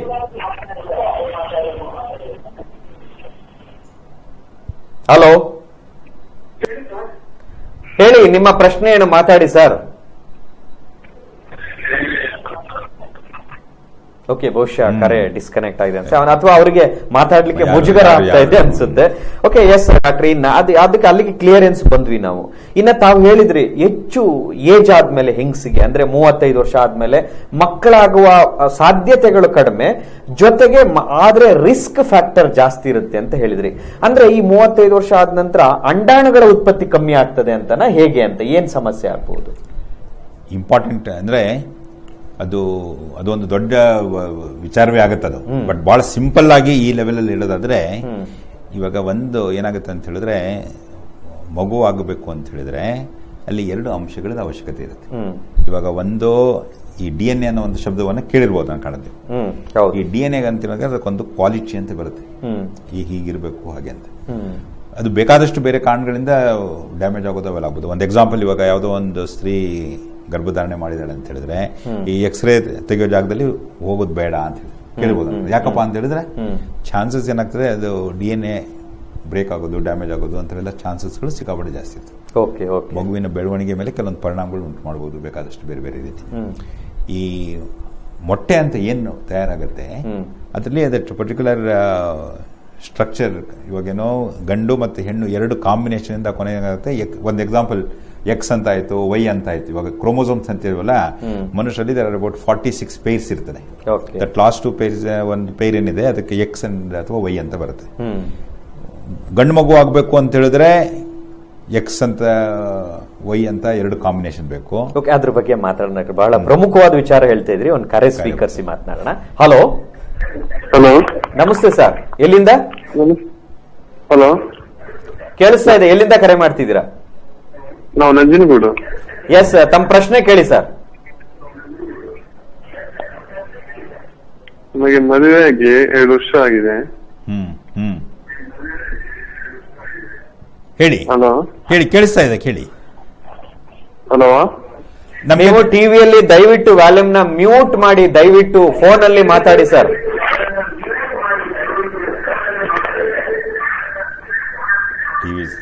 ಟಿವಿಯಲ್ಲಿ ಕೇಳಿಸ್ಕೊಳ್ಬೇಡಿ, ಟಿವಿಯನ್ನ ಆಫ್ ಮಾಡಿ.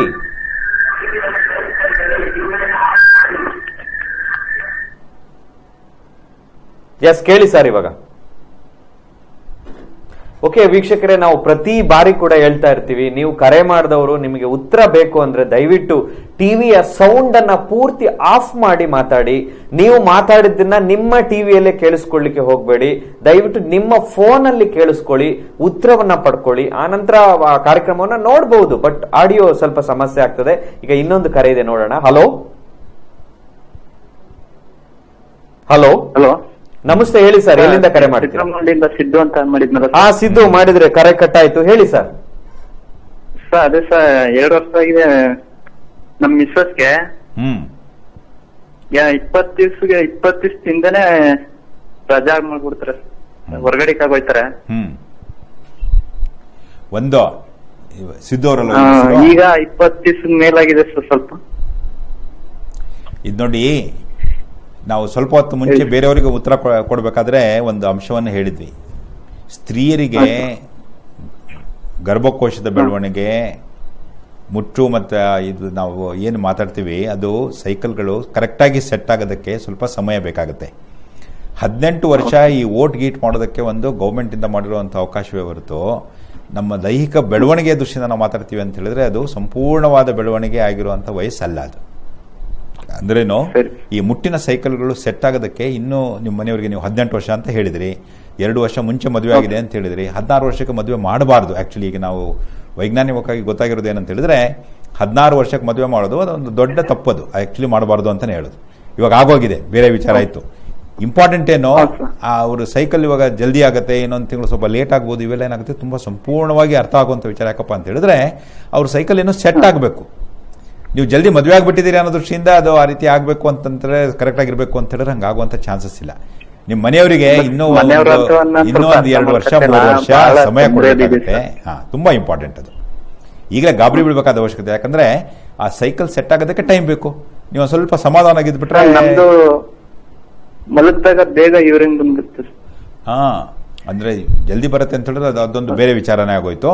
ಜಲ್ದಿ ಅಂದ್ರೆ ಎಷ್ಟು ಜಲ್ದಿ ಸರ್? ಒಂದು 5 ನಿಮಿಷದ ಹಿಂದಕ್ಕೆ ಬಂದ್ಬಿಡುತ್ತೆ ಸರ್, ಇಲ್ಲ 2 ನಿಮಿಷ 3 ನಿಮಿಷ ಈ ತರ.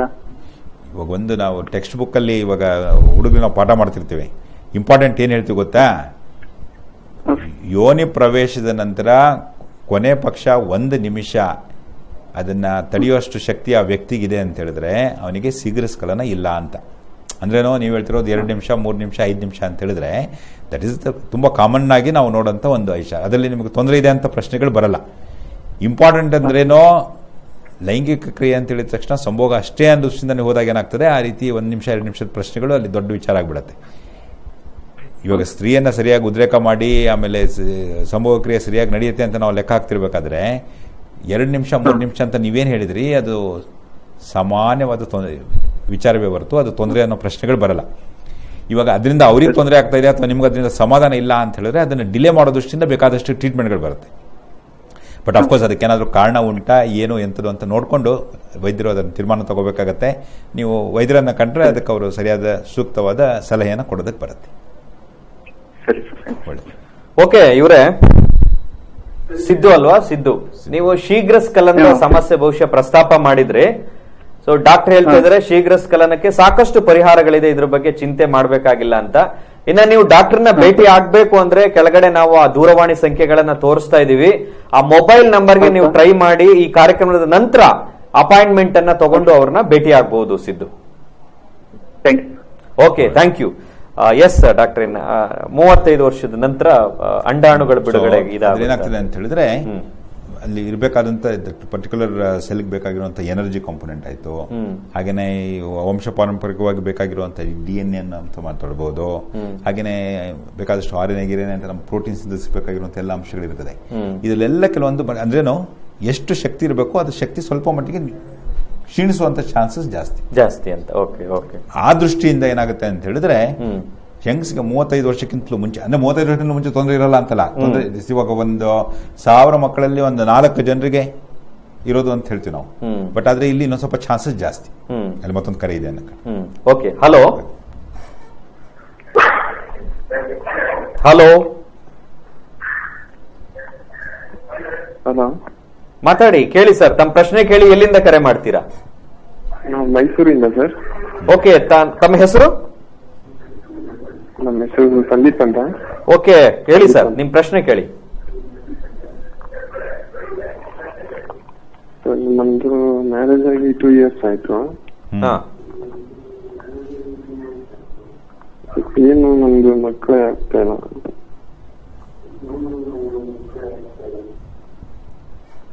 ನಿಮಗೆ ಎಷ್ಟು ವರ್ಷ? ನಮ್ಗೆ 23. 23. ನಿಮ್ಮ ವೈಫಿಗೆ? 21. 21 ಇಯರ್ಸ್. ನಿಮ್ಗೆ 22 ವರ್ಷ ಡಿಫರೆನ್ಸ್ ಇದೆ. ಮಕ್ಕಳಾಗ್ತಿಲ್ಲ ಅಂತನಾ? ಪ್ರಯತ್ನ ಪಡ್ತಾ ಇದೀರಿ, ಮಕ್ಕಳಾಗ್ತಾ ಇಲ್ಲ? ಓಕೆ, ಹೇಳ್ತಾರೆ ಡಾಕ್ಟರ್ ಸತ್ಯನಾರಾಯಣ. ಅಫ್ಕೋರ್ಸ್ ಇದರಲ್ಲಿ ತುಂಬಾ ಮುಖ್ಯವಾಗಿ ಎದ್ದು ಕಾಣುವಂತ ಅಂಶ ಏನು ಅಂತ ಹೇಳಿದ್ರೆ, ಇಬ್ಬರದು ತುಂಬಾ ಸಣ್ಣ ವಯಸ್ಸು ಅಂತ. ಒಂದು, ಮದುವೆ ಆಗಿ 2 ವರ್ಷ ಆಗಿದೆ ಅಂತ ಹೇಳಿದ್ರು. ಅಂದ್ರೆ 2 ವರ್ಷದ ನಂತರನೂ ಇನ್ನೂ ಮಕ್ಕಳಾಗಿಲ್ಲ, ಬೇರೆ ಎಲ್ಲ ಪರಿಸ್ಥಿತಿ ಕ್ಲಿಯರ್ ಆಗಿದೆ, ಕರೆಕ್ಟ್ ಆಗಿದೆ ಅಂತ ಹೇಳಿದ್ರೆ ವೈದ್ಯರನ್ನ ಕಾಣಬೇಕಾಗುತ್ತೆ. ಇವಾಗ ಮೊದಲು ನಿಮ್ಮ ಪರೀಕ್ಷೆ, ನಂತರ ನಿಮ್ಮ ಮನೆಯವರ ಪರೀಕ್ಷೆ ಮಾಡಿ ಕೆಲವೊಂದು ತೀರ್ಮಾನಗಳಿಗೆ ಬರಬೇಕಾಗತ್ತೆ. ಎರಡನೇದಾಗಿ ಒಂದು ಬುದ್ಧಿವಾದದ ದೃಷ್ಟಿಯಿಂದ ನಾವು ಮಾತಾಡೋದಾದ್ರೆ, ನಿಮ್ಮಿಬ್ಬರ ವಯಸ್ಸು ತುಂಬಾ ಸಣ್ಣ ವಯಸ್ಸು, ಆತಂಕ ಬೀಳಬೇಕಾದ ಅವಶ್ಯಕತೆ ಇಲ್ಲ. ಇನ್ನು ಬಹಳಷ್ಟು ಟೈಮ್ ಇದೆ. ನಿಧಾನವಾಗಿ ಅಥವಾ ಸುಮ್ಮನೆ ಸಾಮಾನ್ಯವಾಗಿ ಇರೋ ಹಾಗೆ ಇದ್ರೆ, ಅದರಲ್ಲೂ ಇವಾಗ ತುಂಬಾ ಜನರಲ್ಲಿ ಏನಾಗ್ತದೆ ಅಂತ ಹೇಳಿದ್ರೆ, ಇದು ಬಹಳ ಮುಖ್ಯವಾಗಿ ಗಮನಿಸಬೇಕು. ಮಕ್ಕಳು ಬೇಕು ಅಂತ ಹೇಳಿದ್ರೆ ಮಕ್ಕಳಾಗಲ್ಲ, ಲೇಟ್ ಆಗ್ತಿರುತ್ತೆ. ಸುಮ್ಮನಿದ್ರೆ ಮಕ್ಕಳಾಗ್ಬಿಡ್ತಾವೆ. ಯಾಕಪ್ಪ ಅಲ್ಲಿ ಅಂತ ಹೇಳಿದ್ರೆ ಈ ಆತಂಕದ ವಿಚಾರ.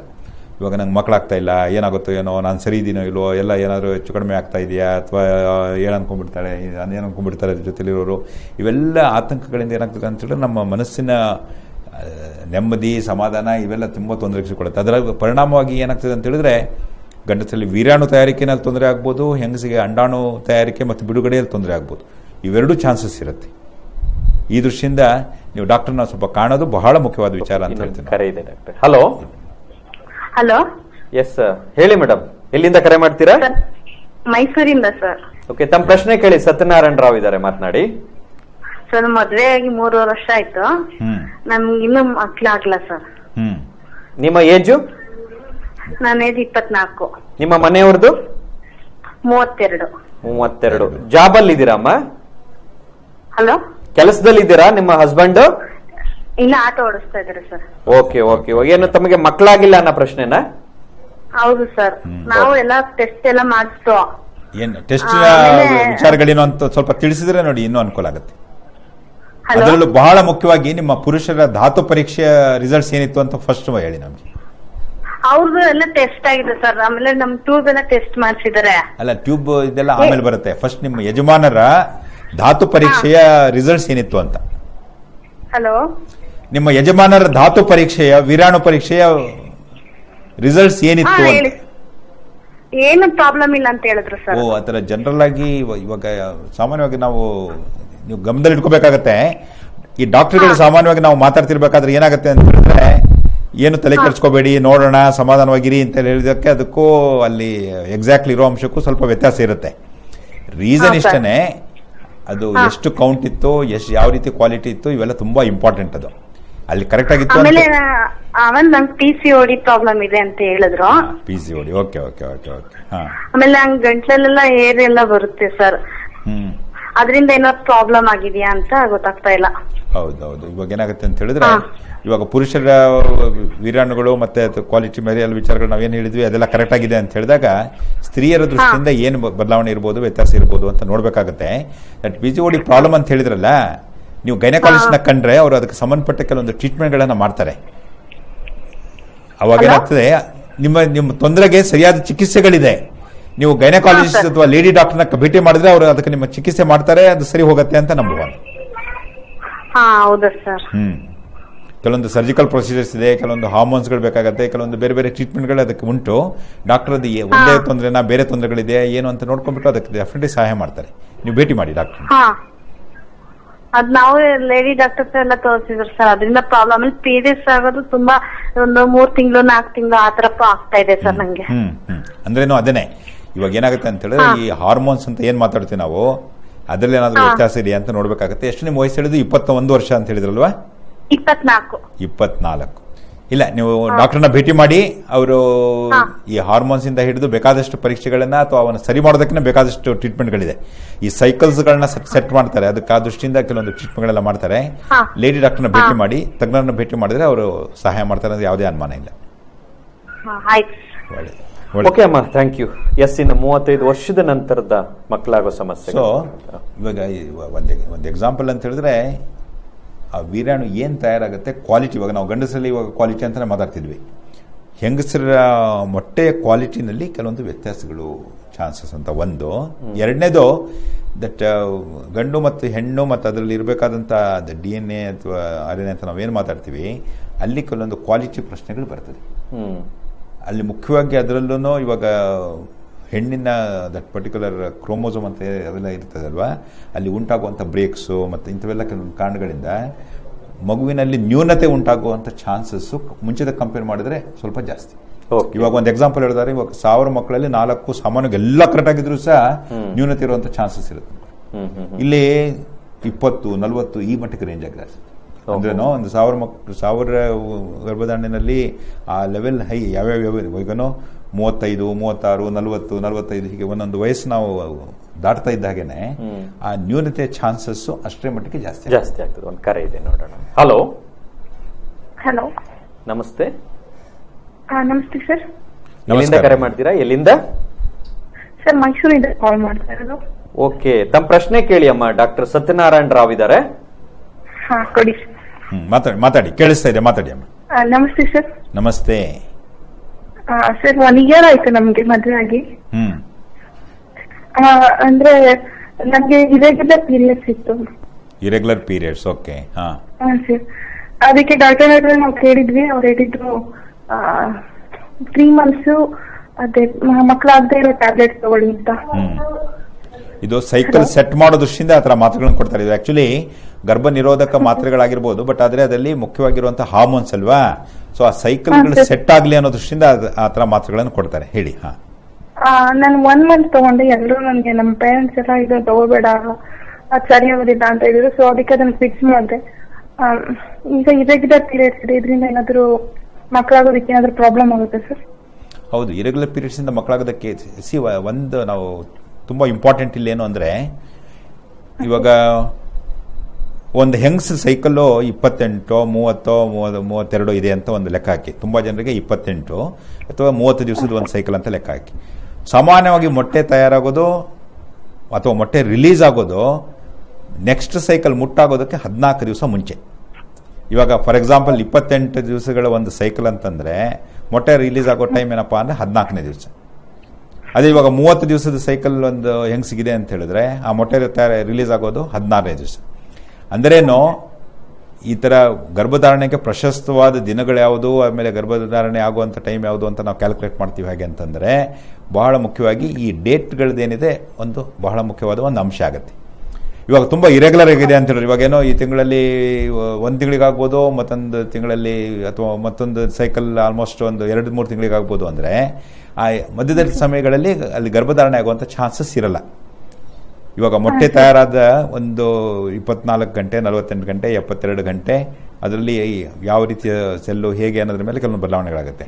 ಅದು ನಿಮ್ಮ ವಯಸ್ಸೆಷ್ಟು? ಇವಾಗ ಹೇಳಿದ್ದು 21. ಎಷ್ಟು ವಯಸ್ಸು?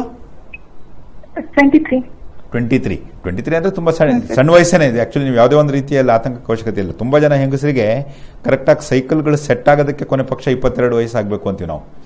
ಎರಡನೇದು, ಈ ಇರೆಗ್ಯುಲರ್ ಸೈಕಲ್ಸ್ಗೆ ಏನಾಗುತ್ತೆ, ಈ ಹಾರ್ಮೋನ್ಸ್ ಅಂತ ಹೇಳ್ತೀವಲ್ವಾ, ಅಲ್ಲಿ ಆಗುವಂಥ ವ್ಯತ್ಯಯಗಳು.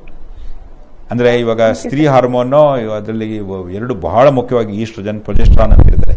ಅದರದ್ದು ಯಾವ ಲೆವೆಲ್ಗೆ ಎಷ್ಟು ರಿಲೀಸ್ ಆಗುತ್ತೆ, ಯಾವ ರಿಲೀಸ್ ಸ್ಟಾರ್ಟ್ ಆಗುತ್ತೆ, ಯಾವ್ದು ರಿಲೀಸ್ ಎಂಡ್ ಆಗುತ್ತೆ ಅನ್ನೋದ್ರ ಮೇಲೆ ಆ ಸೈಕಲ್ ಅಂದ್ರೇನೋ ಮುಟ್ಟು ಸ್ಟಾರ್ಟ್ ಆಗುತ್ತೆ. ಮುಟ್ಟು ಸ್ಟಾರ್ಟ್ ಆದ ಒಂದು 3-4 ದಿವಸದಲ್ಲಿ ಅದು ಸ್ಟಾಪ್ ಆಗಬೇಕು. ಆಮೇಲೆ ಅದರ ನಂತರ ಮೊಟ್ಟೆ ಬೆಳಿಬೇಕಾಗುತ್ತೆ. ಆಮೇಲೆ ಅದರ ನಂತರ ಅದು ಗರ್ಭಧಾರಣೆ ಆಗಲಿಲ್ಲ ಅಂದರೆ ಅದು ರಿಲೀಸ್ ಏನಿದೆ ಅದು ಸರಿಯಾಗಿ ಆಗ್ತಿಲ್ಲ. ಯಾಕಪ್ಪ ಅಂತ ಹೇಳಿದ್ರೆ ಆ ಹಾರ್ಮೋನ್ ಅಂಶಗಳು ತುಂಬ ಇಂಪಾರ್ಟೆಂಟ್. ಎಷ್ಟು ಹಾರ್ಮೋನ್ಸ್ ಇರಬೇಕು ಅಷ್ಟು ಹಾರ್ಮೋನ್ಸ್ ಇಲ್ಲ ಅಂತ ಹೇಳಿದ್ರೆ ಏನಾಗ್ತದೆ ಅಂತ ಹೇಳಿದ್ರೆ ಅಲ್ಲಿ ಗರ್ಭಧಾರಣೆ ಆಗುವಂತ ಚಾನ್ಸಸ್ ಕಡಿಮೆ ಇರ್ತದೆ. ಹೀಗೆ ಫಸ್ಟ್ ಮಕ್ಕಳು ಬೇಕಂದ್ರೆ ಫಸ್ಟ್ ಇದನ್ನ ನಿಮ್ಮ ಡಾಕ್ಟರ್ ನನ್ಗನ್ಸೋದು ನಿಮ್ಮ ಡಾಕ್ಟರ್ ಏನ್ ಅಡ್ವೈಸ್ ಮಾಡಿದ್ದಾರೆ ಆ ಸೈಕಲ್ಗಳನ್ನ ಪ್ರಾರಂಭದಲ್ಲಿ ಸೆಟ್ ಮಾಡಬೇಕು ಅಂತ, ಅದು ಒಳ್ಳೆ ತೀರ್ಮಾನ ಅಂತ ನಂಗನ್ಸೋದು.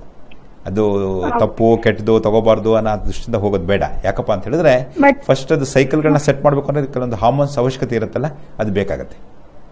ಇನ್ನೊಬ್ರು ಡಾಕ್ಟರ್ ಹೇಳಿದ್ರು ಸರ್, ಅದು ತಗೊಂಡ್ರೆ ತಗೋಬೇಡಿ ಅಂತ. ಇಬ್ರು ಡಾಕ್ಟರ್, ಒಬ್ರು ತಗೊಳ್ಳಿ ಇನ್ನೊಬ್ರು ತಗೋಬೇಡಿ ಹೇಳಿದ್ರು, ಸೊ ಅದಕ್ಕೆ ಸ್ವಿಚ್ ಮಾಡ್ದೆ.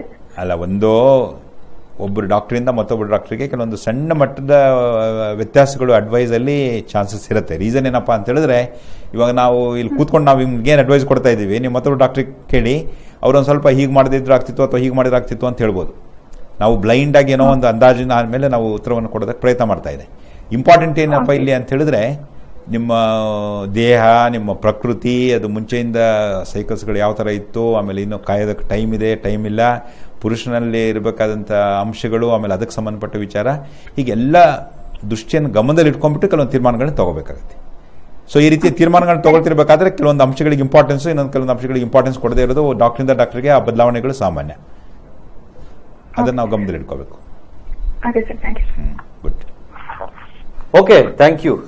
ಎಸ್ ಡಾಕ್ಟರ್, ಇನ್ನು ಅಂಡಾಣುಗಳ ಕ್ವಾಲಿಟಿ ಕೂಡ ಬಹಳ ಇಂಪಾರ್ಟೆಂಟ್. ಹೇಗೆ ಅಂತೀರಾ? ಅದಂತ ಬಹಳ ಇಂಪಾರ್ಟೆಂಟ್ ಅಂದ್ರೆ ಯಾವ ಮಟ್ಟದಲ್ಲಿ ಅದು ಸ್ಟರ್ಡಿ ಆಗಿರ್ಬೇಕು ಅಂತೀರಿ? ಎಲ್ಲ ಫಾರ್ ಎಕ್ಸಾಂಪಲ್, ಇವಾಗ ಸ್ತ್ರೀಯ ದೇಹದಲ್ಲಿ ಇವಾಗ ಏನು ಅಂಡಾಣು ಹೊರಗಡೆ ಬರುತ್ತೆ ಅಲ್ಲ, ಈಗೊಂದು ಗರ್ಭ ಇದಾಗಬೇಕು, ಧರಿಸಬೇಕು ಅಂದ್ರೆ ಇಷ್ಟೇ ಪ್ರಮಾಣದ ಅಂಡಾಣುಗಳು ಬಿಡುಗಡೆ ಆಗ್ಬೇಕು ಅಂತ ಇದೆಯಾ? ಇವಾಗ ಇದೇನಾಗುತ್ತೆ ಅಂತ ಹೇಳಿದ್ರೆ, ಇವಾಗ ಪುರುಷನಲ್ಲಿ ವೀರಾಣುಗಳ ತಯಾರಿಕೆ ಸಿಕ್ಕಾಪಟ್ಟೆ ಜಾಸ್ತಿ ಅನ್ನೋ ವಿಚಾರವನ್ನು ನಾವು ಅಲ್ಲೇ ಹೇಳಿದ್ವಿ. ಬಟ್ ಸ್ತ್ರೀಯರಲ್ಲಿ ಏನಾಗ್ತದೆ, ಒಂದು ಮೊಟ್ಟೆ ಒಂದು ತಿಂಗಳಿಗೆ ಅಷ್ಟೇ ರಿಲೀಸ್ ಆಗುತ್ತೆ. ಇವಾಗ ಅಲ್ಲಿ ತುಂಬಾ ಮೊಟ್ಟೆಗಳು ರಿಲೀಸ್ ಆಗೋದಕ್ಕೆ ಅವಕಾಶಗಳಿದ್ರೂ ಸಹ ಕೊನೆಗೆ ಅಲ್ಟಿಮೇಟ್ಲಿ ಒಂದು ಮಾತ್ರ ಬಲಿಯುತ್ತೆ. ಅದು ಮತ್ತೊಂದು ಕರೆ ಇದೆ ಅನ್ಕೊಂಡು. ಹಲೋ, ಒಂದು ಕರೆ ಇದೆ ನೋಡೋಣ. ಹಲೋ ಹಲೋ, ನಮಸ್ತೆ ಸರ್. ನಮಸ್ತೆ. ಎಲ್ಲಿಂದ ಕರೆ ಮಾಡ್ತೀರಾ? ನಾವು ಮೈಸೂರಿಂದ ಮಾಡ್ತಿರೋದು. ಓಕೆ, ತಮ್ಮ ಹೆಸರು? ನೇತ್ರ ಅಂತ. ಓಕೆ, ತಮ್ಮ ಪ್ರಶ್ನೆ ಕೇಳಿ. ಡಾಕ್ಟರ್ ಸತ್ಯನಾರಾಯಣ ರಾವ್ ಇದ್ದಾರೆ. ಸರ್ ನಮಸ್ಕಾರ. ನಮಸ್ತೆ, ಹೇಳಿ ಅಮ್ಮ. ಸರ್, ಅದು ಮದುವೆಯಾಗಿ 8 ವರ್ಷ ಆಗಿದೆ. ಮದುವೆಯಾಗಿ 8 ವರ್ಷ ಆಗಿದೆಯಾ? ಮದುವೆಯಾಗಿ 8 ವರ್ಷ. ಸರ್, 8 ವರ್ಷ ಆಗಿದೆ. ಸೆಕ್ಸ್ ವಿಚಾರದಲ್ಲಿ ತುಂಬಾ ಇದ್ದೀನಿ. ಅಂದ್ರೆ ಒಂದ್ 5 ನಿಮಿಷ ತನಕ ಆಸೆ ಇರುತ್ತೆ ಅಷ್ಟೇನೆ, ಆಮೇಲೆ ಅದ್ರ ಬಗ್ಗೆ ಗಮನನೇ ಕೊಡಕ್ ಆಗ್ತಿಲ್ಲ. ಅಲ್ಲ, ನಿಮ್ಗೆ ಇದು ತೊಂದ್ರೆ ನಿಮ್ ಕಡೆಯಿಂದ ಮಕ್ಕಳಿದಾರಾ? ನಿಮಗೆ ಮಕ್ಕಳಿದಾರಾ? ಇಲ್ಲ ಸರ್, ಅಬೋರ್ಷನ್ ಆಗಿದೆ 2 ಸಲ. ನಿಮ್ಮ ವಯಸ್ಸೆಷ್ಟು? 22. 22 ಅಂದ್ರೆ ನಿಮ್ಮ ಮದುವೆ ಆಗಿದ್ದು ಎಷ್ಟು? 12ನೇ ವಯಸ್ಸಲ್ಲಿ? ಹೌದು ಸರ್. Okay okay okay. ಎಲ್ಲಿ ತನಕ ಓದಿರೋದು ನೀವು? ನಾನು 8ನೇ ಕ್ಲಾಸ್ ಓದಿದ್ದೀನಿ ಅಷ್ಟೇ. 8ನೇ ಕ್ಲಾಸು. ಓಕೆ. ಇವಾಗ ನೀವು ಹೇಳ್ತಿರೋದು, ನೀವು ಹೇಳಿದ ಪ್ರಶ್ನೆ ನಾನು ಸರಿ ಉತ್ತರ ಇದು ಪ್ರಶ್ನೆ ರಿಪೀಟ್ ಮಾಡ್ತೀನಿ ನೋಡಿ. ನನಗೆ ಲೈಂಗಿಕ ಕ್ರಿಯೆನಲ್ಲಿ ಆಸಕ್ತಿ ತೋರಿಸೋದಕ್ಕೆ ಸಾಧ್ಯವಾಗ್ತಿಲ್ಲ ಅಂತ. ಹೌದು ಸರ್. ಓಕೆ, ಅದು ಬಿಟ್ಟು ಮತ್ತೆ ಬೇರೆ ಏನಾದ್ರು ಪ್ರಶ್ನೆ ಇದೆಯಾ? ಇಲ್ಲ ಸರ್, ಬೇರೆ ಏನಿಲ್ಲ. ಅದಷ್ಟೇನೆ ಪ್ರಾಬ್ಲಮ್. ಅಂದ್ರೆ ಒಂದ್ 5 ನಿಮಿಷ ಅನ್ಸುತ್ತೆ ಮನ್ಸಲ್ಲಿ, ಬಟ್ ಆಮೇಲೆ ಆ ಕಡೆ ಗಮನ ಕೊಡಕ್ ಆಗ್ತಿಲ್ಲ. ಗಮನ ಕೊಡಕ್ಕಾಗೋದಿಲ್ಲ ಅಂದ್ರೆ ಗಮನ ಬೇರೆ ಕಡೆ ಹೋಗತ್ತಾ, ಅಥವಾ ಅದು ಬೇಡ ಅನ್ಸುತ್ತಾ, ಅಥವಾ ಬೇಡ ಅನ್ಸುತ್ತೆ ಸರ್? ಬೇಡ ಅನ್ಸುತ್ತೆ. ಓಕೆ, ನೀವು ಕೇಳಿದ ಪ್ರಶ್ನೆ ತುಂಬಾ ಇಂಪಾರ್ಟೆಂಟ್. ಇದಕ್ಕೆ ನಾವು ಏನು ಉತ್ತರ ಕೊಡೋದಕ್ಕೆ ಪ್ರಯತ್ನ ಮಾಡ್ತಾ ಇದೀವಿ, ನಿಮಗೂ ಮತ್ತೆ ಹಾಗೆ ತುಂಬಾ ಜನ ಹೆಂಗಸರಿಗೂ ಇದರಿಂದ ಅನುಕೂಲ ಆಗ್ಬೋದು ಅಂತ ನಮ್ಮ ಭಾವನೆ. ಇಂಪಾರ್ಟೆಂಟ್ ಏನಪ್ಪಾ ಅಂತ ಹೇಳಿದ್ರೆ, ಒಂದು ಕಾಲದಲ್ಲಿ ಕೆಲವೊಂದು ಸಾರಿ ಸ್ತ್ರೀಗೆ ಲೈಂಗಿಕವಾಗಿ ನಿರಾಸಕ್ತಿಗೆ ಹಲವಾರು ಕಾರಣಗಳು. ಗಂಡಸರಿಗೆ ಕಂಪೇರ್ ಮಾಡಿದರೆ ಸ್ತ್ರೀಯಲ್ಲಿ ಲೈಂಗಿಕ ನಿರಾಸಕ್ತಿ ತುಂಬ ಜಾಸ್ತಿ. ಇದೆಲ್ಲ ನಾವು ಅಂದ್ಕೊಂಡಿದ್ದು ನಿಜ. ಬಟ್ ಇಂಪಾರ್ಟೆಂಟ್ ಏನಂತ ಹೇಳಿದ್ರೆ, ಇವಾಗ ಸ್ತ್ರೀಯ ಲೈಂಗಿಕ ಆಸಕ್ತಿಗೆ ಬೇಕಾದಷ್ಟು ವಿಚಾರಗಳು ಅಲ್ಲಿ ಇಂಪಾರ್ಟೆಂಟ್ ಇರುತ್ತೆ. ಇವಾಗ ಒಂದು ಎಕ್ಸಾಂಪಲ್, ನಿಮ್ಮ ಮದುವೆನ 12ನೇ ವಯಸ್ಸಲ್ಲಿ ಮಾಡಿದ್ರು ಹಾಗೆ ಅಂತ ಹೇಳಿದ್ರೆ, ಆ ವಯಸ್ಸಲ್ಲಿ ಲೈಂಗಿಕ ಆಸಕ್ತಿ ಇರುವಂಥ ಚಾನ್ಸಸ್ಸು ಬಹಳ ಕಡಿಮೆ. ಮೇ ಬಿ ಇವಾಗ ನಾವು ಏನು 21, 22 ಅಂತ ಮಾತಾಡ್ತೀವಿ ನಾವು, ಅದು ದಟ್ ಇಸ್ ಇಂಪಾರ್ಟೆಂಟ್ ಥಿಂಗ್ ಅಂತ. ಎರಡನೇದು, ಗಂಡು ಮತ್ತು ಹೆಣ್ಣಿನಲ್ಲಿ ಸ್ವಲ್ಪ ವ್ಯತ್ಯಾಸ ಇದೆ. ಇವಾಗ ದೊಡ್ಡವರಾಗೋದು ಅನ್ನೋ ಒಂದು ಅಂಶವನ್ನು ನೀವು ಕೇಳಿರ್ಬೋದು ಅನ್ನೋ ಕಾಣುತ್ತೆ. ಇವಾಗ ಹದಿಹರೆಯಕ್ಕೆ ಎಂಟ್ರಾಗೋದು ಅಂತ. ಗಂಡು ಮಕ್ಕಳಿಗೆ ಕಂಪೇರ್ ಮಾಡಿದ್ರೆ ಹೆಣ್ಣು ಮಕ್ಕಳು 1 ರಿಂದ 2 ವರ್ಷ ಮುಂಚೆ ಈ ಹದಿಹರೆಯಕ್ಕೆ ಕಾಲಿಡ್ತಾರೆ ಅಂತ. ಪ್ಯೂಬರ್ಟಿ ಅಂತ ನಾವೇನು ಮಾತಾಡ್ತೀವಿ, ಹೆಣ್ಣು ಮಕ್ಕಳು ಒಂದು ಸ್ವಲ್ಪ ಮುಂಚೆ ಎಂಟರ್ ಆಗ್ತಾರೆ ಅಂತ. ಗಂಡು ಮಕ್ಕಳು ಸ್ವಲ್ಪ ಲೇಟ್ ಅಂತ, ಅಂದ್ರೇನು ಕೊನೆ ಪಕ್ಷ 1 ರಿಂದ 2 ವರ್ಷ ಹೆಣ್ಣು ಮಕ್ಕಳಿಗೆ ಕಂಪೇರ್ ಮಾಡಿದ್ರೆ ಲೇಟ್ ಅಂತ. ಬಟ್ ಆದರೆ ಲೈಂಗಿಕ ಆಸಕ್ತಿ ಬಗ್ಗೆ ನಾವು ಮಾತಾಡ್ತೀವಿ ಹಾಗೆ ಅಂತಂದ್ರೆ ಸ್ತ್ರೀಯಗಿಂತಲೂ ಅಥವಾ ಅಂದ್ರೆ ಹುಡುಗಿಗಿಂತಲೂ ಹುಡುಗರಲ್ಲಿ 3 ರಿಂದ 5 ಪಟ್ಟು ಜಾಸ್ತಿ ಅಂತ. ಇದೇ ಕಾರಣದಿಂದ ಈ ಏಜ್ ಏನಿದೆ ತುಂಬಾ ಇಂಪಾರ್ಟೆಂಟ್. ಇವಾಗ ಹೆಂಗಸರು ಮತ್ತು ಗಂಡಸರದ್ದು ದಟ್ ಲೈಂಗಿಕ ಆಸಕ್ತಿ ಒಂದು ರೀತಿ ಮ್ಯಾಚ್ ಆಗೋದು. ಇವಾಗ ಕಿನ್ಸಿಯಾನೋ ಅನ್ನೋದ್ರ ಬಗ್ಗೆ ತುಂಬ ದೊಡ್ಡ ದೊಡ್ಡ ಎಕ್ಸ್ಪೆರಿಮೆಂಟ್ಸ್ಗಳನ್ನು ಮಾಡಿರೋದುಂಟು. ಅಪ್ರಾಕ್ಸಿಮೇಟ್ಲಿ ಸಮಯ ಅರೌಂಡ್ 35 ವರ್ಷ ಅಂತ. ಎರಡನೇದು, ಗಂಡು ಮತ್ತು ಹೆಣ್ಣು ಇಬ್ಬರದ್ದು ಮ್ಯಾಚ್ ಆಗಬೇಕು ಅಂದರೆ ನಾವು ತುಂಬ ಸರಿ ನೋಡೋದೇನಪ್ಪ ಅಂತೇಳಿದ್ರೆ ಇಲ್ಲಿ ಗಂಡಿಗೆ ತುಂಬ ವಯಸ್ಸಾಗಿರುತ್ತೆ, ಹೆಣ್ಣಿಗೆ ವಯಸ್ಸು ಕಡಿಮೆ ಇರ್ತದೆ, ಬಟ್ ಅದು ಸಮೋ ಮ್ಯಾಚ್ ಆಗೋದೇ ಇಲ್ಲ ಅಂತ. ಕರೆಕ್ಟಾಗಿ ಮ್ಯಾಚ್ ಆಗೋ ಗಂಡ ಹೆಂಡತಿ ಅಂತಂದರೆ ಬಹಳ ಮುಖ್ಯವಾಗಿ ಹೆಣ್ಣಿಗೆ ಒಂದು 2, 3, 4 ವರ್ಷ ಗಂಡಿಗಿಂತಲೂ ಜಾಸ್ತಿ ಇದ್ದರೆ that are the best combination ಅಂತೀವಿ ನಾವು. ಅಫ್ಕೋರ್ಸ್ ಇದು ಬಿಟ್ಟು ಪ್ರಾಬ್ಲಮ್ ಏನು ಅಂತ ಅನಿಸ್ತಾ ಇಲ್ಲ.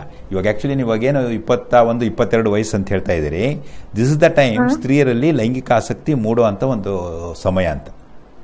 ಗಂಡಸರಿಗೆ ಕಂಪೇರ್ ಮಾಡಿದ್ರೆ ಹೆಂಗಸರಿಗೆ one of the most ideal time ಅಂತ ಹೇಳಿದ್ರೆ ಈಗ ಆಕ್ಚುಲಿ ನೀವು ಕರೆಕ್ಟಾಗಿ ಹೇಳೋದಾದ್ರೆ ಈಗ ಮದುವೆಗೆ ಪ್ರಯತ್ನ ಸ್ಟಾರ್ಟ್ ಆಗಬೇಕಿತ್ತು ಅಂತ. ಬಟ್ ಆಗಲೇ ನೀವು 8 ವರ್ಷದ ವೈವಾಹಿಕ ಜೀವನ ನಾಳೆ ಮುಗಿಸ್ಬಿಟ್ಟಿದ್ದೀರಿ ಅಂತ ಹೇಳ್ತಾ ಇದ್ದೀರಿ.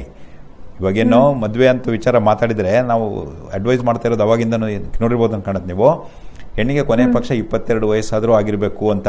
ಯಾಕಪ್ಪ ಅಂತ ಹೇಳಿದ್ರೆ ಆ ಲೈಂಗಿಕ ಆಸಕ್ತಿ ಇಂಥವೆಲ್ಲ ಮೂಡಬೇಕು, ಹಾರ್ಮೋನ್ಸ್ಗಳ ಇಫೆಕ್ಟಿವ್ನೆಸ್ ಇರಬೇಕು, ಆಮೇಲೆ ಜೀವನ ಸರಿಯಾಗಿ ನಡಿಬೇಕು ಅಂತ ಹೇಳಿದ್ರೆ that is the most ideal age.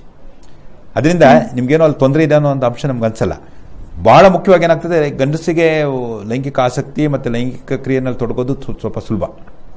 But ಅವನು ಸ್ತ್ರೀಗೆ ಅದೇ ರೀತಿ ಸರಿಯಾಗಿ ಉದ್ರೇಕ ಮಾಡ್ತಾ ಇದ್ದಾನ, ಕೊಡಬೇಕಾದ ಸಂತೋಷವನ್ನು ಕೊಡ್ತಾ ಇದ್ದಾನ, ಅದು ಆ್ಯಕ್ಚುಲಿ ಅದರಲ್ಲೂ ಈ ಸ್ಪರ್ಶ ಮತ್ತು ಹೇಗೆ ಭಾವನೆಗಳನ್ನು ಮೂಡೋದಕ್ಕೆ ಅವಕಾಶವನ್ನು ತಗೊಳ್ತಾನೆ ಮತ್ತು ಹೇಗೆ ಅದನ್ನು ಸ್ತ್ರೀಗೆ ಸಹಾಯ ಮಾಡ್ತಾನೆ, ಅದು ತುಂಬ ಇಂಪಾರ್ಟೆಂಟ್ ಇರ್ತದೆ. ಆಗಿಲ್ಲದೆ ಹೋದ್ರೆ ಏನಾಗ್ತದೆ ಅಂದರೆ ತುಂಬ ಜನ ಹೆಂಗಸರಿಗೆ ಏನೋ ಒಂದು ಡ್ಯೂಟಿ ಮಾಡ್ದಂಗೆ ಏನೋ ಒಂದು ಮಾಡಿ ಮುಗಿಸ್ಬೇಕು ಅನ್ನೋದ್ರ ಇಂಥವೆಲ್ಲ ಆಗ್ಬಿಡೋದ್ರಿಂದ ಏನಾಗ್ತದೆ ಅಂತ ಹೇಳಿದ್ರೆ ಲೈಂಗಿಕ ಆಸಕ್ತಿ ಕಡಿಮೆ ಆಗ್ತಾ ಹೊರಟೋಗ್ಬಿಡುತ್ತೆ ಅಂತ. ತುಂಬಾ ಸರಿ ಅದು ನಾವು ನೋಡೋದು. ಅವ್ರು ಕರೆಕ್ಟ್ ಆಗಿದ್ದಾರೆ, ಬಟ್ ನನ್ಗೆ ಒಂದು 5 ನಿಮಿಷ ಮನ್ಸಲ್ಲಿ ಆಸೆ ಇರುತ್ತೆ ಅಷ್ಟೇನೆ, ಆಮೇಲೆ ವೀಕ್ ಆಗ್ಬಿಡ್ತೀನಿ ನಾನೇನೆ. ಅಂದ್ರೇನು ಫಾರ್ ಇಂಪಾರ್ಟೆಂಟ್ ಅವರು ಲೈಂಗಿಕ ಕ್ರಿಯೆಯಲ್ಲಿ ತೊಡಗ್ತಿರೋ ನಮ್ಮನ್ನೇ, ನಿಮ್ಮನ್ನ ಉದ್ರೇಕ ಮಾಡ್ತಿರೋ ನಮ್ಮನ್ನೇ, ನಿಮ್ಗೆ ಉದ್ರೇಕಕ್ಕೆ ಬೇಕಾಗಿರುವಂತ ಇವಾಗ ಲೈಂಗಿಕ ಆಸಕ್ತಿ ತೊಂದರೆ ಇದೆ ಅಂತ ಹೇಳಿದ್ರೆ ಅದಕ್ಕೆ ಚಿಕಿತ್ಸೆ ಉಂಟು. ಇವಾಗ ಸ್ತ್ರೀಗೆ ಇದ್ರ ಬಗ್ಗೆ ತೊಂದರೆ ಇದೆ ಅಂತ ಹೇಳಿದ್ರೆ ಚಿಕಿತ್ಸೆಗಳಿದೆ. ಬಟ್ ಇಂಪಾರ್ಟೆಂಟ್ ನಾವು ಒಂದು ಕ್ಲೂ ಕೊಡ್ತೀನಿ ನೋಡಿ. ಸ್ತ್ರೀಗೆ ಲೈಂಗಿಕ ಚಿಕಿತ್ಸೆ, ಅದರಲ್ಲೂ ಈ ಆಸಕ್ತಿಗೆ ಸಂಬಂಧಪಟ್ಟ ತೊಂದರೆಗಳಲ್ಲಿ ಈ ಹಸ್ತಮೈಥುನ ಅಥವಾ ಈ ಬೇಕಾದಷ್ಟು ಕೆಲವೊಂದು ಅಂಶಗಳಿದೆ. ನಿಮಗೆ ಯಾವುದು ಸಂತೋಷ ಕೊಡ್ತದೆ, ಯಾವುದು ನಿಮಗೆ ಉದ್ರೇಕ ಉಂಟು ಮಾಡ್ತದೆ, ಯಾವ ರೀತಿ ನಿಮಗೆ ಸ್ಟಿಮ್ಯುಲೇಷನ್ ಮಾಡೋದ್ರಿಂದ ಆ ಉದ್ರೇಕ ಮೇಂಟೈನ್ ಮಾಡ್ಬೋದು, ಇದನ್ನೆಲ್ಲನೂ ನೀವೇನೇ ಅರ್ಥ ಮಾಡ್ಕೊಳ್ಬೇಕಾಗತ್ತೆ. ಸೊ ಇದಕ್ಕೇನಾಗ್ತದೆ, ಈ ಮ್ಯಾಸ್ಟರ್ಬೇಟರಿ ಟ್ರೈನಿಂಗ್ ಅಥವಾ ಹಸ್ತಮೈಥುನದ ಟ್ರೈನಿಂಗ್ ಅಂತ ಬರ್ತದೆ. ಅವಾಗ ಅರ್ಥ ಆಗೋದೇನಪ್ಪ ನಿಮಗೆ ಅಂತ ಹೇಳಿದ್ರೆ, ನನಗೆ ಈ ರೀತಿ ಹೀಗೆ ಅಂತ ಹೇಳಿದ್ರೆ ನನಗೆ ಇದಕ್ಕೆ ಸಂತೋಷ ಉಂಟು ಮಾಡ್ತದೆ ಅಂತ ಗೊತ್ತಿತ್ತು ಅಂತ ಹೇಳಿದ್ರೆ ನೀವು ಪುರುಷನಿಗೂ ಅದರ ಬಗ್ಗೆ ಒಂದು ರೀತಿಯ ಗೈಡೆನ್ಸ್ ಕೊಡೋದಕ್ಕೆ ಬರ್ತದೆ. ತುಂಬಾ ಜನ ಹೆಂಗಸರಿಗೆ ಲೈಂಗಿಕ ಉದ್ರೇಕ ಅಂದ್ರೇನು ಅಂತ ಗೊತ್ತಿರಲ್ಲ, ಲೈಂಗಿಕತೆ ಅಂದ್ರೆ ವಿಚಾರಗಳು ಸರಿಯಾಗಿ ತಿಳ್ಕೊಂಡಿರಲ್ಲ. ಇಂಥವೆಲ್ಲ ಕೆಲವೊಂದು ತೊಂದರೆಗಳಿರೋದ್ರಿಂದ ಏನಾಗ್ತದೆ, ಆಟೋಮೆಟಿಕಲಿ ಅದೊಂದು ಏನೋ ಒಂದು ಮಾಡಿ ಮುಗಿಸ್ಬೇಕಾಗಿರುವಂಥ ಕೆಲಸ ಅಂತ ಹೇಳಿದಾಗ ಲೈಂಗಿಕ ಆಸಕ್ತಿ ಸಿಕ್ಕಾಪಟ್ಟೆ ಕಡಿಮೆ ಆಗುವಂಥ ಚಾನ್ಸಸ್ ತುಂಬ ಜಾಸ್ತಿ. ನಾನು ಹೇಳ್ತಿರೋದು ಬಹಳ ಸಿಂಪಲ್ ಆಗಿ, ಇದಕ್ಕೆ ಸಂಬಂಧಪಟ್ಟ ಚಿಕಿತ್ಸೆಗಳು ಬೇಕಾದಷ್ಟಿದೆ. ಆ ಚಿಕಿತ್ಸೆ ಏನಾದ್ರು ಮಾಡಬೇಕಾಗತ್ತಾ ಅಂತ ಕೆಲವೊಂದು ಪರೀಕ್ಷೆ ಮತ್ತು ಕೆಲವೊಂದು ಸಂಪೂರ್ಣವಾದ ವಿವರಗಳು ಸಿಕ್ಕಿದ ನಂತರನೇ ಅದನ್ನ ತೀರ್ಮಾನ ಮಾಡೋದಕ್ಕೆ ಸಾಧ್ಯವಾಗುತ್ತೆ. Thank you. Good. Yes doctor, ಸಾಕಷ್ಟು ಇವತ್ತು ಬಹುಶಃ ಏನು ಲೈಂಗಿಕ ಆಸಕ್ತಿ ನಿರಾಸಕ್ತಿ ವಿಚಾರಗಳನ್ನ ಚರ್ಚೆ ಮಾಡಕ್ಕೆ ಆಗ್ಲಿಲ್ಲ.